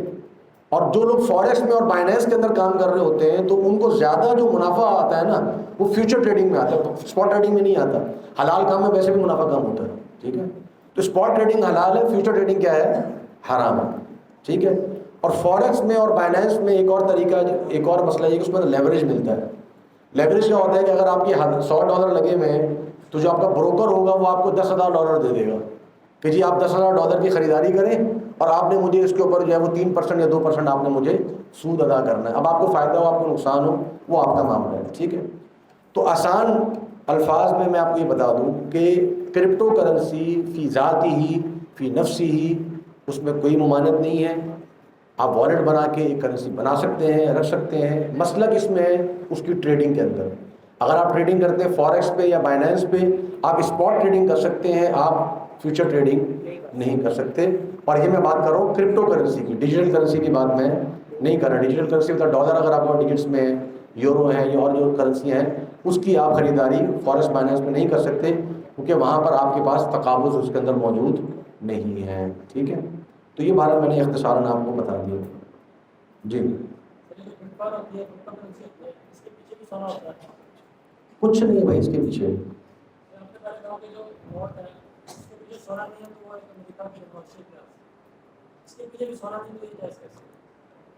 نہیں جائز کی تو ہم نے ڈالر کو کب ناجائز کہا ہے؟ جائز ناجائز کی تو بات ہی نہیں ہوئی نا.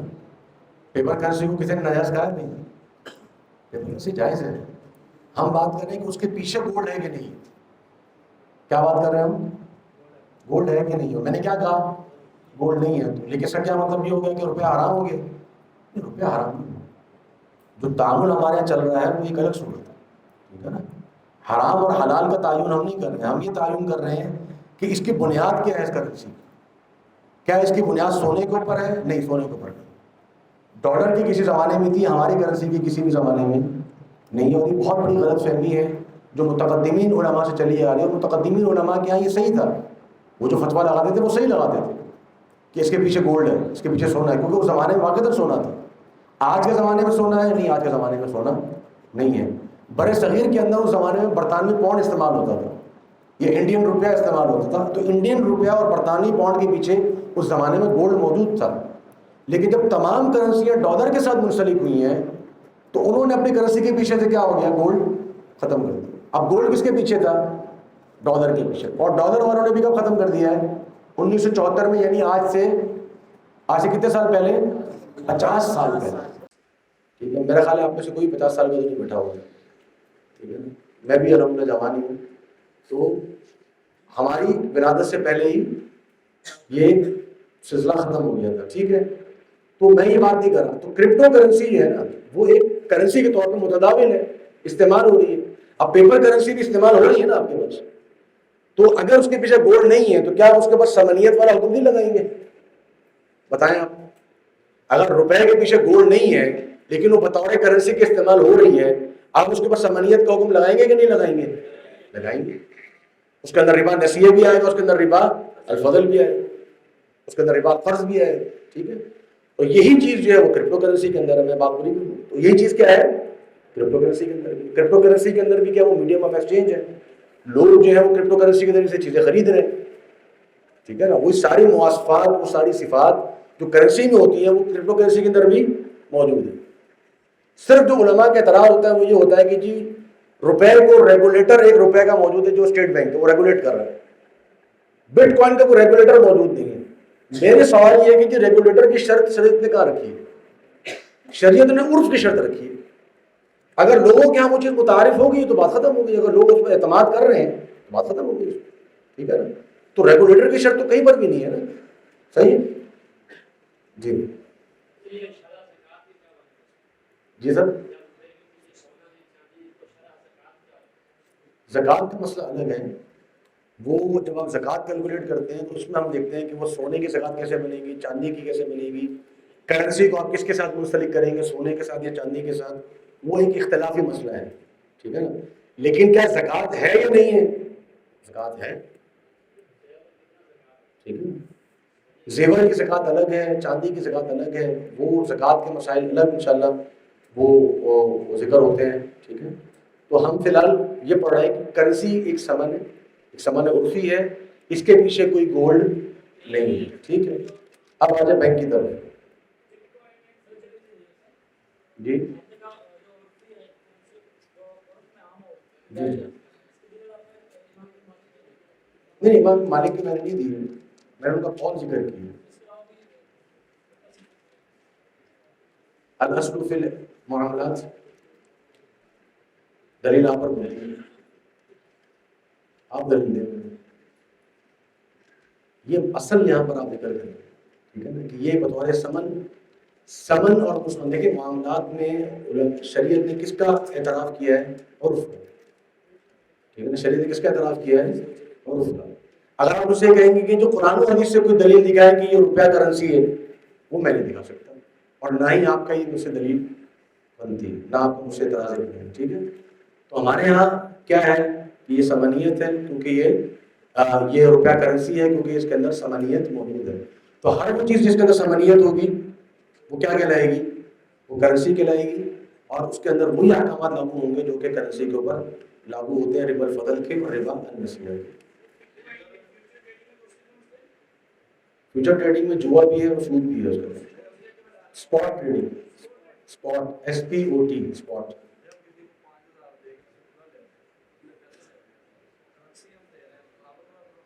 برابر ہونا چاہیے. نوٹ نہیں دیکھیں گے آپ، کیا دیکھیں گے؟ قیمت. نوٹ کا نیا پرانا ہونا نہیں ہے، اصل نہیں. آپ کیا دیکھیں گے؟ قیمت دیکھیں گے. نہیں آپ دیکھیں اگر 5,000 کا نوٹ لے کے 1,000 نوٹ لے رہے ہیں، 5 نوٹ، تو قیمت اس کی کتنی ہے؟ 1,000 کے 5 نوٹوں کی اور 5,000 کے ایک نوٹ کی قیمت کیا ہے؟ برابر ہے. اس میں اصل وزن ہے، اس میں ثمنیت نہیں ہے، اس میں ویلیو نہیں ہے. وہ بھلے کرنسی کے طور پہ استعمال کرے، اس میں اصل کیا ہے؟ اس میں وزن ہے. ٹھیک ہے، سوان میں سوائن مثلاً مثلاً، اس میں ہم کیا دیکھتے ہیں؟ اس میں وزن کرتے ہیں. ٹھیک ہے، ثمنیت والا حکم الگ ہے نا. کرنسی کا معاملہ، پیپر کرنسی میں آپ وزن کرتے ہیں یا ویلیو دیکھتے ہیں؟ ویلیو دیکھتے ہیں نا. سونے میں آپ کیا دیکھتے ہیں؟ وزن دیکھتے ہیں. سونے میں اصل کیا ہے؟ وزن ہے. تو شریعت نے سونے میں اصل کس کو قرار دیا ہے؟ وزن کو قرار دیا. ٹھیک ہے، جب آپ زکوٰۃ دینے جاتے ہیں تو آپ زکوٰۃ کتنے درہم کی دیتے ہیں؟ 20 دینار درہم پہ کیا ہے؟ زکوٰۃ ہے. 20 دینار درہم کتنے بنتے ہیں؟ 20 دینار درہم بنتے ہیں 85 گرام گولڈ.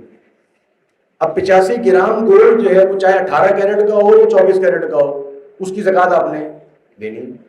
اب ہم یہ نہیں کہیں گے کہ 24 کیرٹ کا ہوگا تو 25 گرام پہ زکوٰۃ دینی ہے، 18 کیرٹ کا ہوگا تو 100 گرام پہ دینی ہے. نہیں، اصل کیا ہے اس کے اندر؟ وزن. ٹھیک ہے، تو گولڈ کے اندر اصل کیا ہے؟ وزن ہے. اور کرنسی کے اندر کیا ہے؟ قیمت ہے. اب ڈیجیٹل کرنسی ہے، ڈیجیٹل کرنسی میں آپ کیسے دیکھیں گے؟ اس میں وزن تو نہیں کریں گے نا. میرے بھائی آپ نوٹ نہیں دیکھیں گے، آپ کیا دیکھیں گے؟ قیمت دیکھیں گے. بھلے قیمت گر گئی، قیمت کیسے گرتی ہے میں انشاءاللہ آپ کو بتاؤں گا. آپ جتنی قیمت آپ نے لی ہے آپ اتنی ہی قیمت واپس کریں. کوئی بھی عالم آپ کو یہ نہیں کہے گا کہ مثلاً اگر میں نے کسی سے 10,000 روپے قرضہ لیا، اس نے مجھے ہزار کے 10 نوٹ دے دیے، اور جب میں ریٹرن کرنے جا رہا ہوں، واپس کرنے جا رہا ہوں تو میں نے 5,000 کے 2 نوٹ دے دیے، تو کوئی مجھے کہے گا آپ نے سود دیا ہے؟ قیمت ہے نا. 10,000 کے بدلے میں نے کتنے دیے؟ 10,000 دیے. ٹھیک ہے، تو اصل کیا چیز دیکھی جاتی ہے؟ قیمت. کرنسی کے اندر قیمت اصل ہے. کرنسی کے اندر تعداد یا کرنسی کے اندر وزن اصل نہیں ہے. ٹھیک ہے،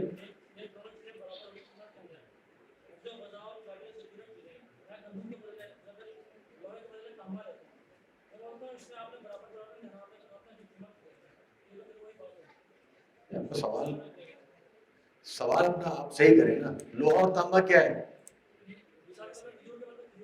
ہاں، کھجور میں شریعت نے اصل کیا رکھا ہے؟ قیمت یا وزن؟ بس. کس میں؟ سونے میں وزن ہے. میرے بھائی کرنسی جو ہے وہ سونا ہے یا الگ جنس ہے؟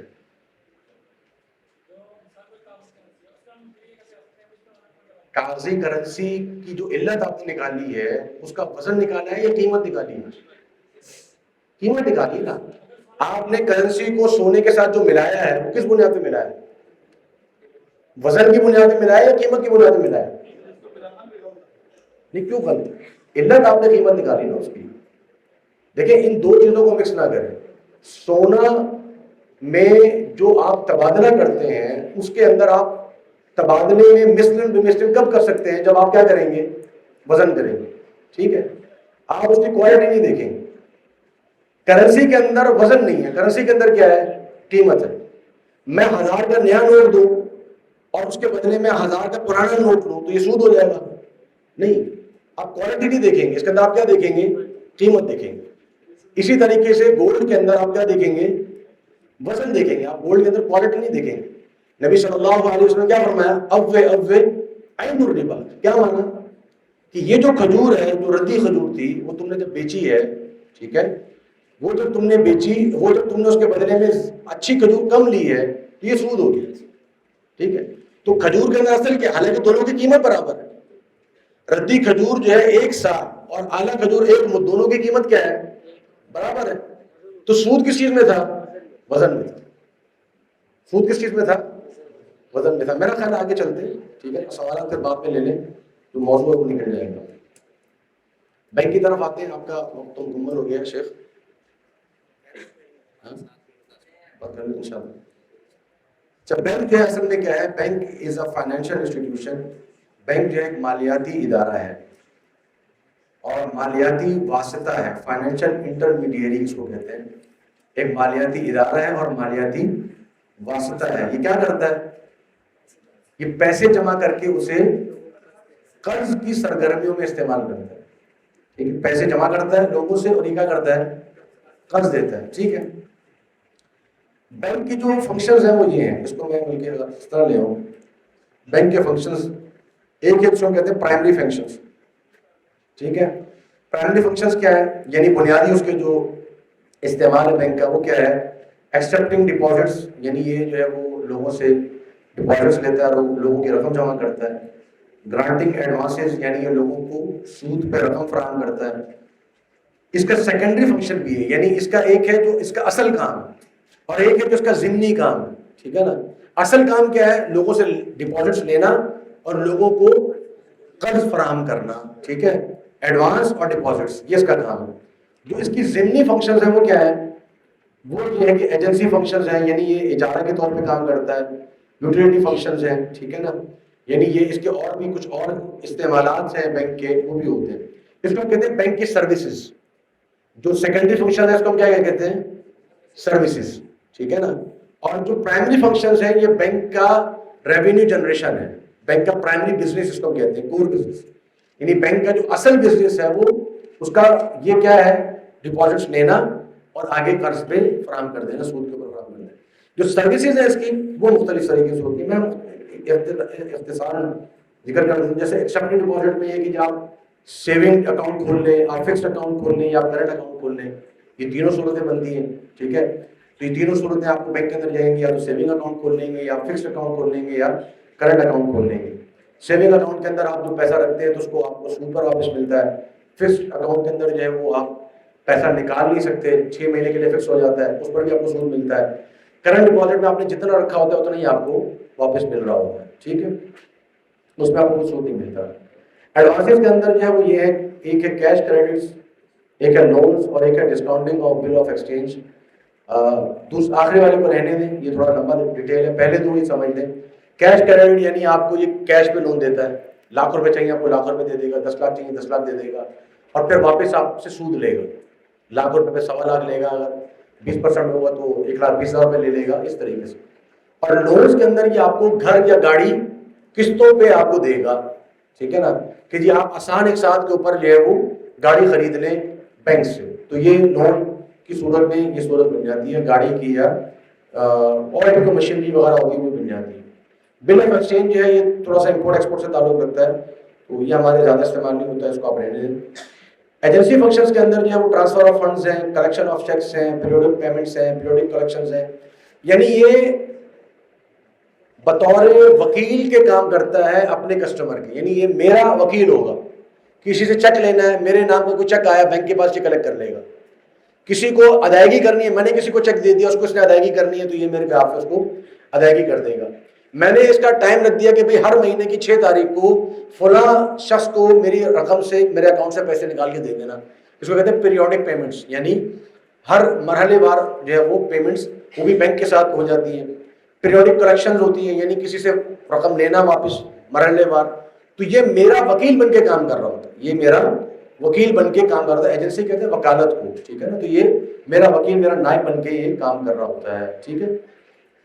یوٹیلیٹی فنکشن جو ہے اس میں ڈرافٹ، ایل سی وغیرہ، L C letter of credit کو بولتے ہیں، یہ امپورٹ ایکسپورٹ کا استعمال ہوتی ہے. لاکر ہمیں دے دیتے ہیں. انڈر رائٹنگ آف شیئرز، جو شیئرز میں خریدتا ہوں اس کے حوالے سے. ادر فیسلٹیز اس کی ہوتی ہیں. یوٹیلیٹی فنکشنز اس کے بہت سارے فنکشنز ہیں، سروسز ہیں، تو وہ بینک جو ہے وہ ہمیں دے رہا ہوتا ہے. ٹھیک ہے، تو یہ اس کے بنیادی طور پہ اس کی سروسز ہیں. لوگ، میں نے آپ کو یہ کیوں بتایا، اس لیے بتایا کہ لوگ مجھے سوال کرتے ہیں کہ جی اگر بینک آپ کے نزدیک ناجائز ہے تو پھر آپ کوئی اور اپنا کوئی طریقہ کیوں نہیں لے آتے. تو آپ ان کو یہ بتائیں کہ بینک کو جو ہم حرام کہتے ہیں وہ ہم حرام اس کی ساری چیزوں کو نہیں کہتے. بینک کی جو سروسز ہے وہ جائز ہے، ٹھیک ہے نا، لیکن بینک کا جو کور بزنس ہے وہ حرام ہے.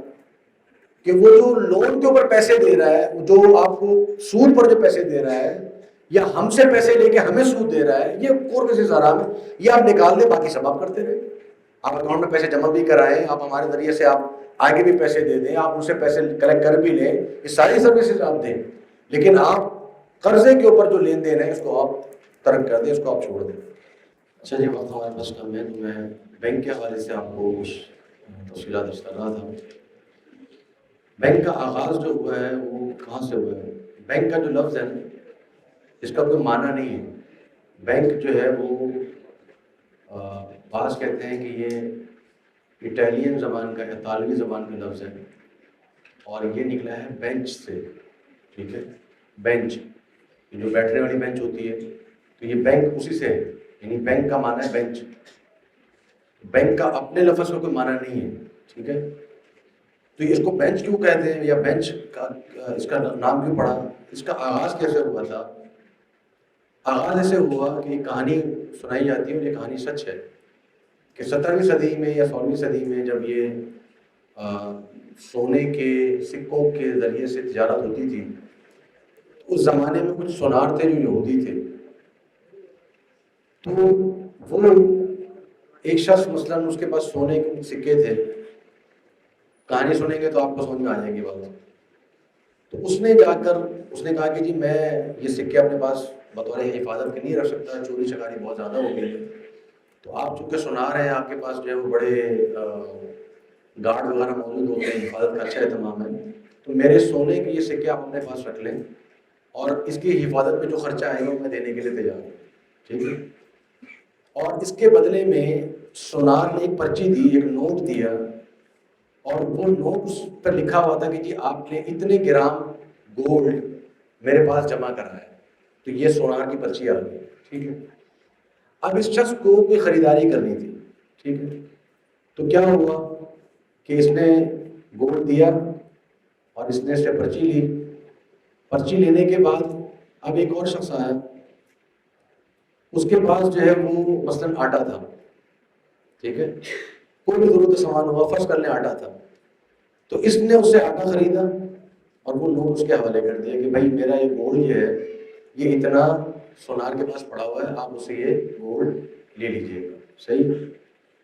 اب وہ بندہ گیا سونار کے پاس، اس نے اس سے نوٹ واپس کیا اور اس نے گولڈ واپس لے لیا، ٹھیک ہے، یہ ہو گیا پہلا چکر۔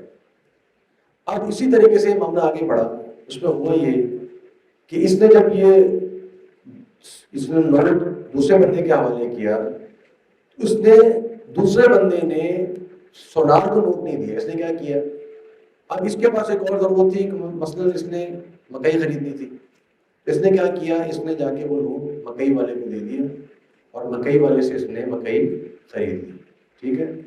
اب یہ کیا ہو گیا، ایک بندہ مزید ایڈ ہو گیا، پہلے ایک سے دو سے اب 3 ہو گئے، اب یہ نوٹ جو ہے وہ چل رہا ہے مارکیٹ میں، اور تیسرے بندے نے وہ نوٹ جا کے دیا اور اس نے اپنا سونا واپس لے لیا، ٹھیک۔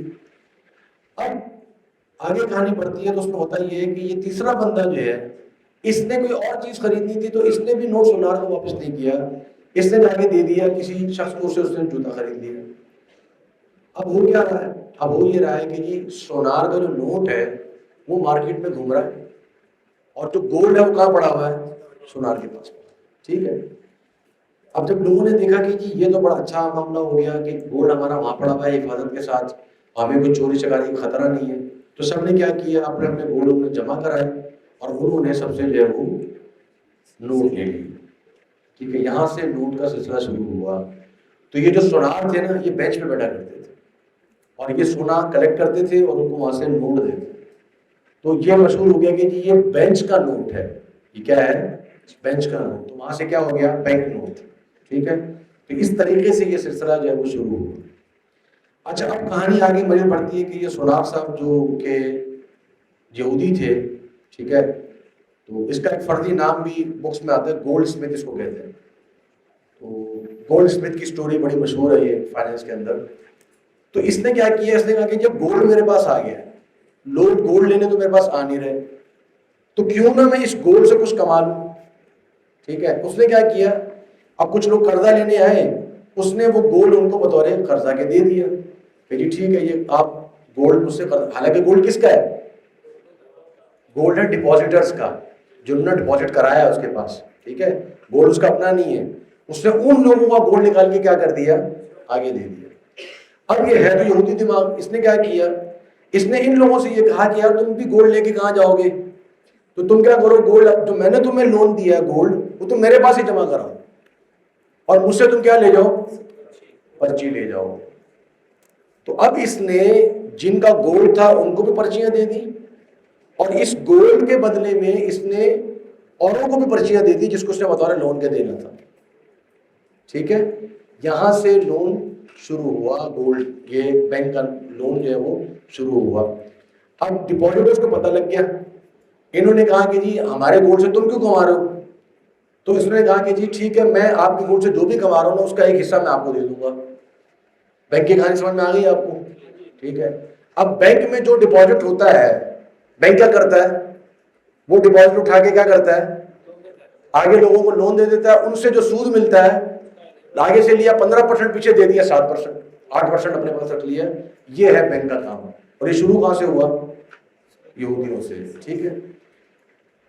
تو اب بینک جو اصل میں ہے بنیادی طور پہ اس کا کام یہی ہے کہ وہ ڈپازٹر سے سیونگ اکاؤنٹس کے ذریعے سے پیسے لیتا ہے اور بطور لون کے وہ لوگوں کو دے دیتا ہے، اور پھر لوگوں سے انٹرسٹ اور کیپٹل یعنی اصل پیسہ اور جو سود ہوتا ہے وہ واپس لیتا ہے، اور اس میں سے ایک حصہ جو ہے وہ اپنے ڈپازٹرز کو دے دیتا ہے جو سیونگ اکاؤنٹ والے ہیں، ٹھیک ہے۔ تو یہ ہے بینک کا اصل کام، بینک بطور بوروور کے یعنی قرضہ لینے کا، ہم جو بھی رقم بینک میں جمع کراتے ہیں وہ کیا ہوتی ہے، وہ بینک کے ذمہ قرضہ ہوتی ہے، وہ بینک کے ذمہ کیا ہوتی ہے، قرضہ ہوتی ہے۔ بعض لوگ یہ کہتے ہیں نہیں جی وہ بطور امانت کے جمع کراتے ہیں، نہیں، بطور امانت کا جمع نہیں کراتے، کیونکہ امانت استعمال نہیں کی جا سکتی، ٹھیک ہے نا۔ ہمارا جو روپیہ بینک میں ہے وہ بینک استعمال کرتا ہے کہ نہیں کرتا، ہم استعمال کرتے ہیں۔ تو بینک کس حیثیت پہ استعمال کرتا ہے، قرض کی حیثیت، بینک وہ پیسہ ہمارا بطور قرض کی حیثیت پہ استعمال کرتے ہیں۔ تو ہم جو بھی پیسہ بینک میں رکھواتے ہیں وہ بینک کے ذمہ کیا ہے، قرض ہے۔ اب اس قرض کی بنیاد پہ ہم جو بھی فائدہ حاصل کریں گے وہ کیا ہو جائے گا، سود ہو جائے گا۔ بینک کے ڈپازٹس جتنے بھی ہیں وہ سود، وہ قرضہ ہیں، اور قرضے کی بنیاد پہ ہم جو بھی فائدہ حاصل کریں گے وہ کیا ہو جائے گا، سود ہو جائے گا۔ تو سیونگ اکاؤنٹ کا جو منافع ہے وہ کیا ہے، وہ سود ہے، ٹھیک ہے۔ تو یہ چیز اپنے آپ ذہن میں رکھ لیں۔ اب آخری بات یہ بالکل میں 2 منٹ میں آپ کو ذکر کر دوں کہ بینک پیسہ کیسے بناتا ہے۔ میں نے آپ سے ذکر کیا تھا نا کہ کاغذی کرنسی اب جو وجود میں آ رہی ہے وہ کس کی بنیاد میں وجود میں آ رہی ہے، قرض کی بنیاد میں، ٹھیک ہے۔ امریکہ کی جو کرنسی ہے، جو ڈالر بن رہا ہے، آپ کو پتہ ہے کون بناتا ہے ڈالر؟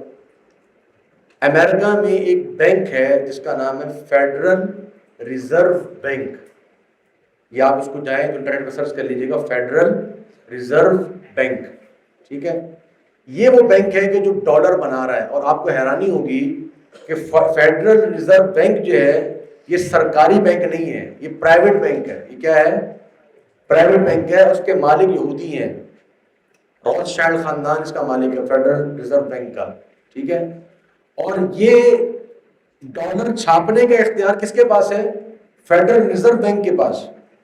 امریکن گورنمنٹ جو ہے وہ فیڈرل ریزرو بینک سے 1% انٹرسٹ پہ ڈالر اٹھاتی ہے، 1% انٹرسٹ پہ ڈالر لیتی ہے کہ جی ٹھیک ہے ہم آپ کو 1% سود دیں گے، آپ ڈالر ہمیں دیں۔ تو ڈالر کون چھاپ رہا ہے، فیڈرل ریزرو بینک۔ اچھا فیڈرل ریزرو بینک کس بنیاد پہ ڈالر چھاپ رہا ہے، سونے کی بنیاد پہ نہیں، اس کے پاس کلی اختیار ہوتا ہے ڈالر چھاپنے کا۔ اور ہم ڈالر جو امریکہ لیتا ہے وہ فیڈرل ریزرو بینک سے لیتا ہے، اور ہم کس سے لے رہے ہوتے ہیں، ہم امریکہ سے IMF کے تھرو لے رہے ہوتے ہیں، ٹھیک ہے۔ اچھا جو بینک سے وہ پیسے کیسے بناتے ہیں، قرضے کی بنیاد پہ کیسے پیسہ کیسے وجود میں آتا ہے، ٹھیک ہے۔ وہ ہوتا ہی ہے اصلاً کہ ایک ہے جس کو ہم کہتے ہیں بینکنگ کی اصطلاح کے اندر اس کو کہا جاتا ہے ریزرو ریشو، اس کو کیا کہتے ہیں، ریزرو ریشو، ٹھیک ہے۔ ریزرو ریشو کیا ہوتا ہے کہ بینک کے پاس جتنا پیسہ آتا ہے نا، بینک ان میں سے 10% نکال کے اسٹیٹ بینک کو دے دیتا ہے۔ مثلاً بینک کے پاس 100 روپے آئے، بینک ان میں سے 10 روپے نکال کے دے دے گا کس کو، اسٹیٹ بینک کو، ایز اے ریزرو، کہ بھائی کبھی بھی اگر ہمارا بینک ڈیفالٹ کر جائے تو اسٹیٹ بینک جو ہے وہ ہمارے ڈپازٹرز کو پیسے ادا کرے گا، ٹھیک ہے۔ یعنی مثلاً میزان بینک ہے یا حبیب بینک ہے، تو حبیب بینک کے پاس جب 1 لاکھ روپے آئیں گے تو حبیب بینک اس میں سے 10,000 روپے، اگر 10% ریزرو ریشو ہے تو 10,000 روپے کس کو دے گا، اسٹیٹ بینک۔ باقی 90,000 کس کے پاس ہوں گے، HBL کے پاس، حبیب بینک کے پاس. اب وہ 90,000 کیا کرے گا؟ وہ آگے مثلا میں نے ₹1,00,000 حبیب بینک میں جمع کرا دیے، حبیب بینک میں جمع کرا دیے، ٹھیک ہے. میرے ₹1,00,000 میں سے ₹10,000 سے کس کو دے دیے؟ اسٹیٹ بینک کو. باقی حبیب بینک کے پاس کتنے بچے؟ 90,000. اب وہ کیا کرے گا؟ 90,000 کو قرضہ دے دے گا. اب کل رقم کتنی ہو گئی ہے؟ 1,90,000. کتنی ہو گئی ہے؟ 1,00,000 میرے، 90,000 اس نے آگے کسی کو دیا. بات نہیں سمجھ میں؟ 90,000 اس نے آگے کسی کو دیا. تو 1,00,000 سے کتنے ہو گئے؟ 1,90,000. اب بینک کیا کرتے ہیں؟ بینک یہ کرتے ہیں جی آپ کو ہم نے جو 90,000 دینے ہیں نا، وہ آپ بھی کہاں لے کے جائیں گے؟ ہمارے پاس ہی اکاؤنٹ کھلوائیں. تو وہ 90,000 دوبارہ HBL میں کیا ہو جائیں گے؟ جمع ہو جائیں گے. اب اس نے کیا کرنا ہے؟ اس نے پھر 10% نکال لیں، یعنی 9,000 نکال لیں. 9,000 نکال کے اس نے کیا کرنا ہے؟ اسٹیٹ بینک کو جمع کرانا ہے. باقی کتنے رہ گئے؟ 81,000. وہ 81,000 کیا کرے گا؟ دوبارہ لون دے دے گا. اب وہ 1,00,000 سے کتنے ہو گئے؟ 2,71,000. کتنے ہو گئے؟ 2,71,000. اب وہ جو اس نے 81,000 آگے دیے وہ دوبارہ کس کے پاس آئیں گے؟ بینک کے پاس آئیں گے. بینک ان میں سے کیا کرے گا؟ پھر 10% نکال کے اسٹیٹ بینک کو دے گا. ٹھیک ہے، 8,000 نکالے اسے اسٹیٹ بینک کو دے دیے. باقی 72-73,000 بچے. اس کا پھر کیا کیا اس نے؟ لون دے دیا. کتنے ہو گئے؟ 3,44,000. 1,00,000 سے 3,00,000. ابھی صرف 3 ٹرانزیکشن ہوئی ہیں. ٹھیک ہے، اس طریقے سے پیسہ بنتا ہے. ٹھیک ہے، تو جتنا قرض بڑھتا جاتا ہے اتنے کیا ہوتے ہیں؟ پیسہ بنتا جاتا ہے. تو ایک جو ہے وہ اندازہ یہ ہے کہ جب کسی بینک میں 1,000 جمع ہوتے ہیں اور اگر اس ملک میں 10% کا ریزرو ریشو ہے، ہمارے پاکستان میں کتنا ہے کسی کو بتایا نہیں جاتا. ٹھیک ہے نا، یہ بینکوں کے اندر کس طرح ہوتی ہے. اگر بالفرض ہمارے یہاں 10% ریزرو ریشو ہے تو 1,000 سے بینک پتہ کتنا پیسہ بنائے گا؟ 10,000. 10 گنا زیادہ پیسہ بنتا ہے 1,000 سے. اگر یہی 1,00,000 ہوں گے تو کتنا بنے گا؟ 10 لاکھ ہوں گے تو اس طریقے سے پیسہ وجود میں آتا ہے. تو جتنا زیادہ قرضہ ہوتا ہے اتنا زیادہ پیسہ وجود میں آتا ہے، اور جتنا زیادہ پیسہ وجود میں آتا ہے اتنا زیادہ کیا ہوتا ہے؟ اتنا زیادہ پیسہ ڈی ویلیو ہوتا ہے. اس کی آپ کو میں مثال دیتا ہوں. آپ کے ہاں جب یہ سردیوں میں ابھی جیسے کینو وینو آئیں گے تو شروع میں آتے تو کم ہوتے ہیں تو قیمت زیادہ ہوتی ہے. جیسے ہر ٹھیلے پہ کینو آئے تھے تو قیمت کیا ہوتی ہے؟ اس کو کہتے ہیں رسد اور طلب، سپلائی اینڈ ڈیمانڈ. جب سپلائی زیادہ ہو جاتی ہے ڈیمانڈ کم ہو جاتی ہے. جب ڈیمانڈ زیادہ ہوتی ہے سپلائی کم ہوتی ہے تو قیمت بڑھ جاتی ہے. جب سپلائی زیادہ ہو ڈیمانڈ کم ہو تو قیمت گر جاتی ہے. تو ہمارے جو کہتے ہیں نا مہنگائی ہو گئی، مہنگائی نہیں ہوتی اصل میں. ہوتا کیا ہے؟ پیسہ ڈی ویلیو ہو رہا ہے. آپ جو پہلے 40 روپے کی اتنی طاقت تھی کہ آپ 1 کلو آٹا خرید سکتے تھے، اب وہی 100 روپے میں آ گئی ہے. یہ پتہ نہیں 120 روپے میں تک چلا گیا شاید. ٹھیک ہے، تو اب وہی ویلیو کس کی بن گئی ہے؟ اس 120 روپے کی. ٹھیک. اور آپ نبی صلی اللہ علیہ وسلم کے زمانے سے جو کرنسی چلی آ رہی ہے سونا، اگر آپ سونے کو بطور کرنسی لیں گے نا تو نبی صلی اللہ علیہ وسلم کے زمانے میں سونے کی جو قوت خرید تھی آج بھی وہی ہے. آج بھی وہی ہے. ایک مثال آپ کو دے کے اپنی بات ختم کرتا ہوں. نبی صلی اللہ علیہ وسلم کی وہ حدیث آپ نے پڑھی ہوگی کہ آپ صلی اللہ علیہ وسلم نے ایک صحابی کو 1 دینار دیا اور کہا ایک بکری خرید کے لے کر آؤ. وہ صحابی گئے، انہوں نے کیا کیا انہوں نے 2 بکریاں خریدی اور پھر ان میں سے ایک بکری دوبارہ 1 دینار کی بس بیچ دی. بکری بھی لے آئے اور دینار بھی لے آئے. ٹھیک ہے، اس پر انہوں نے بہت سے فقہی مسائل لکھے ہیں، لیکن میں آپ کو جو مسئلہ بتانا چاہ رہا ہوں وہ کیا ہے. 1 دینار میں ایک بکری آ رہی تھی اس زمانے میں، نبی صلی اللہ علیہ وسلم کے زمانے میں اچھی بکری 1 دینار کی آ رہی تھی. 1 دینار کا جو وزن ہے نا آج اگر آپ کریں گے تو یہ بنتا ہے تقریباً 4.25 گرام گولڈ. 4.25 گرام. اچھا، اب 1 گرام ہمارے ہاں ابھی تقریباً کتنے کا ہے؟ تولہ جو ہے بخیر تقریباً 2,40,000 روپے کا ہے تولہ. جی، تو یہ تقریباً کوئی سمجھے کہ آپ کا بنتا ہے 20,000 روپے. ٹھیک ہے، تو ایک دینار آج کے کتنے بنتے ہیں؟ 80,000 روپے. ایک دینار آج کے کتنے بنتے ہیں؟ 80,000 روپے میں بکری آئے گی کہ نہیں آئے گی؟ آئے گی. تو آج بھی گولڈ کی قوت خرید وہی ہے. ٹھیک ہے نا. پیسہ ڈی ویلیو ہوا. پیسہ کیوں ڈی ویلیو ہوا ہے؟ کیونکہ پیسہ کس بنیاد پہ وجود میں آ رہا ہے؟ قرض کی بنیاد. اگر یہ گولڈ کی بنیاد پہ وجود میں آتا کبھی بھی ڈی ویلیو نہیں ہوتا. ٹھیک ہے نا. تو یہ وجود کس کی بنیاد پہ آ رہا ہے؟ قرض کی بنیاد پہ. اس کا ہرگز یہ معنی نہیں ہے کہ پیسے کا استعمال غلط ہے. میں آپ کو یہ بتا رہا ہوں کہ اس کے پیچھے اصل اس کی بنیاد کیا ہے اور بینکنگ سسٹم کس طریقے سے کام کرتا ہے. تو بینک کا جتنا بھی معاملہ ہے وہ سارا کا سارا سودی معاملہ ہے. اور بینک کا جو سود ہے وہ کون سا سود ہے؟ وہ ہے ربا القرض، ربا الدیون جس کو ہم کہتے ہیں. یہ وہ قرض ہے اور اس وجہ سے ہم اس کو جو ہے وہ حرام سمجھتے ہیں. اور بینکنگ جتنی بھی ہے وہ سب کی سب حرام ہے. اس بنیاد پر اس کے اندر قرض کی بنیاد پہ سود لیا جاتا ہے. جہاں تک آئے گی اسلامک بینکنگ، تو اسلامک بینکنگ جو ہے وہ بھی تقریباً کم و بیش وہی ہے. ہمارے پاس وقت نہیں ہے ورنہ میں اس کی تفصیلات آپ کو بتا دیتا. آخر میں یہ کہ کریڈٹ کارڈ ایک ہوتا ہے. کریڈٹ کارڈ کیا ہوتا ہے؟ کریڈٹ کارڈ یہ ہوتا ہے کہ آپ کو کارڈ ملتا ہے کہ جس کے عوض آپ جو ہے وہ خریداری کرتے ہیں اور آپ 1 مہینے کے بعد پیمنٹ کرتے ہیں. ٹھیک ہے نا.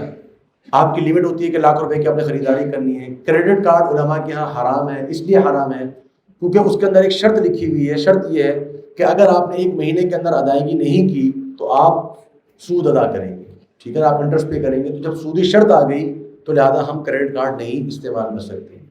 ٹھیک ہے. اور ایک اور چیز ہے جس کو ہم کہتے ہیں ڈیبٹ کارڈ. ڈیبٹ کارڈ کیا ہوتا ہے؟ ڈیبٹ کارڈ جو ہوتا ہے کہ جتنے رقم میری پڑی ہوئی ہے بینک کے اندر اتنی رقم ہی میں استعمال کر سکتا ہوں خریداری کے لیے، اس سے زیادہ میں استعمال نہیں کر سکتا. تو ڈیبٹ کارڈ کا استعمال کرنا جائز ہے. البتہ ایک چیز میں آپ کو بتا دوں کہ ڈیبٹ کارڈ کے اوپر ڈسکاؤنٹ ملتا ہے کہ جی اگر آپ میزان بینک کا ڈیبٹ کارڈ استعمال کریں گے، آپ حبیب بینک کا ڈیبٹ کارڈ استعمال کریں گے، آپ کو اتنے % ڈسکاؤنٹ ملے گا. یہ ڈسکاؤنٹ لینا حرام ہے. کیوں حرام ہے؟ ہاں جی بارک اللہ فیکم. قرض لیا ہو آپ نے، قرض دیا ہے نا بینک، میزان بینک، تو اب آپ کو اگر میزان بینک کچھ بھی دے گا تو وہ کیا ہو جائے گا؟ سود. تو لہٰذا ہم یہ استعمال نہیں کر سکتے. اسی پر میں نے وقت سے کافی اوپر چلا گیا. بہرحال جو مختصر وقت میں جو چیزیں بیان ہو سکتی تھیں وہ میں نے آپ کے سامنے بیان کر دی. یقیناً بہت سے سوالات آپ کے ذہن میں ہوں گے. انشاءاللہ کبھی موقع ملا تو ان سوالات کے جواب دیں گے. میں جو یہاں کے احباب ہیں، الوفا کے جو منتظمین ہیں، شیخ محمد رحیم اور دیگر احباب، ان سب کا شکر گزار ہوں. آپ احباب جو یہاں بڑی دلجمعی سے بیٹھے رہے، آپ سب کا بھی شکر گزار ہوں. اللہ رب العالمین ہمارا سب کا یہاں جمع ہونا اپنی بارگاہ میں قبول فرمانے. اللہ تعالیٰ ہمیں ہم سب کو جو ہے وہ دین کی سمجھ عطا فرما دے. آخر دعوانا الحمدللہ. أسرج خيولك يا أخ الإيمان وانهض لبعث العلم في الأوطان فالعلم ميراث الرسول أمانة صلى الله عليه وسلم. فالعلم ميراث الرسول أمانة فاز الحفيظ لإرثه الرباني.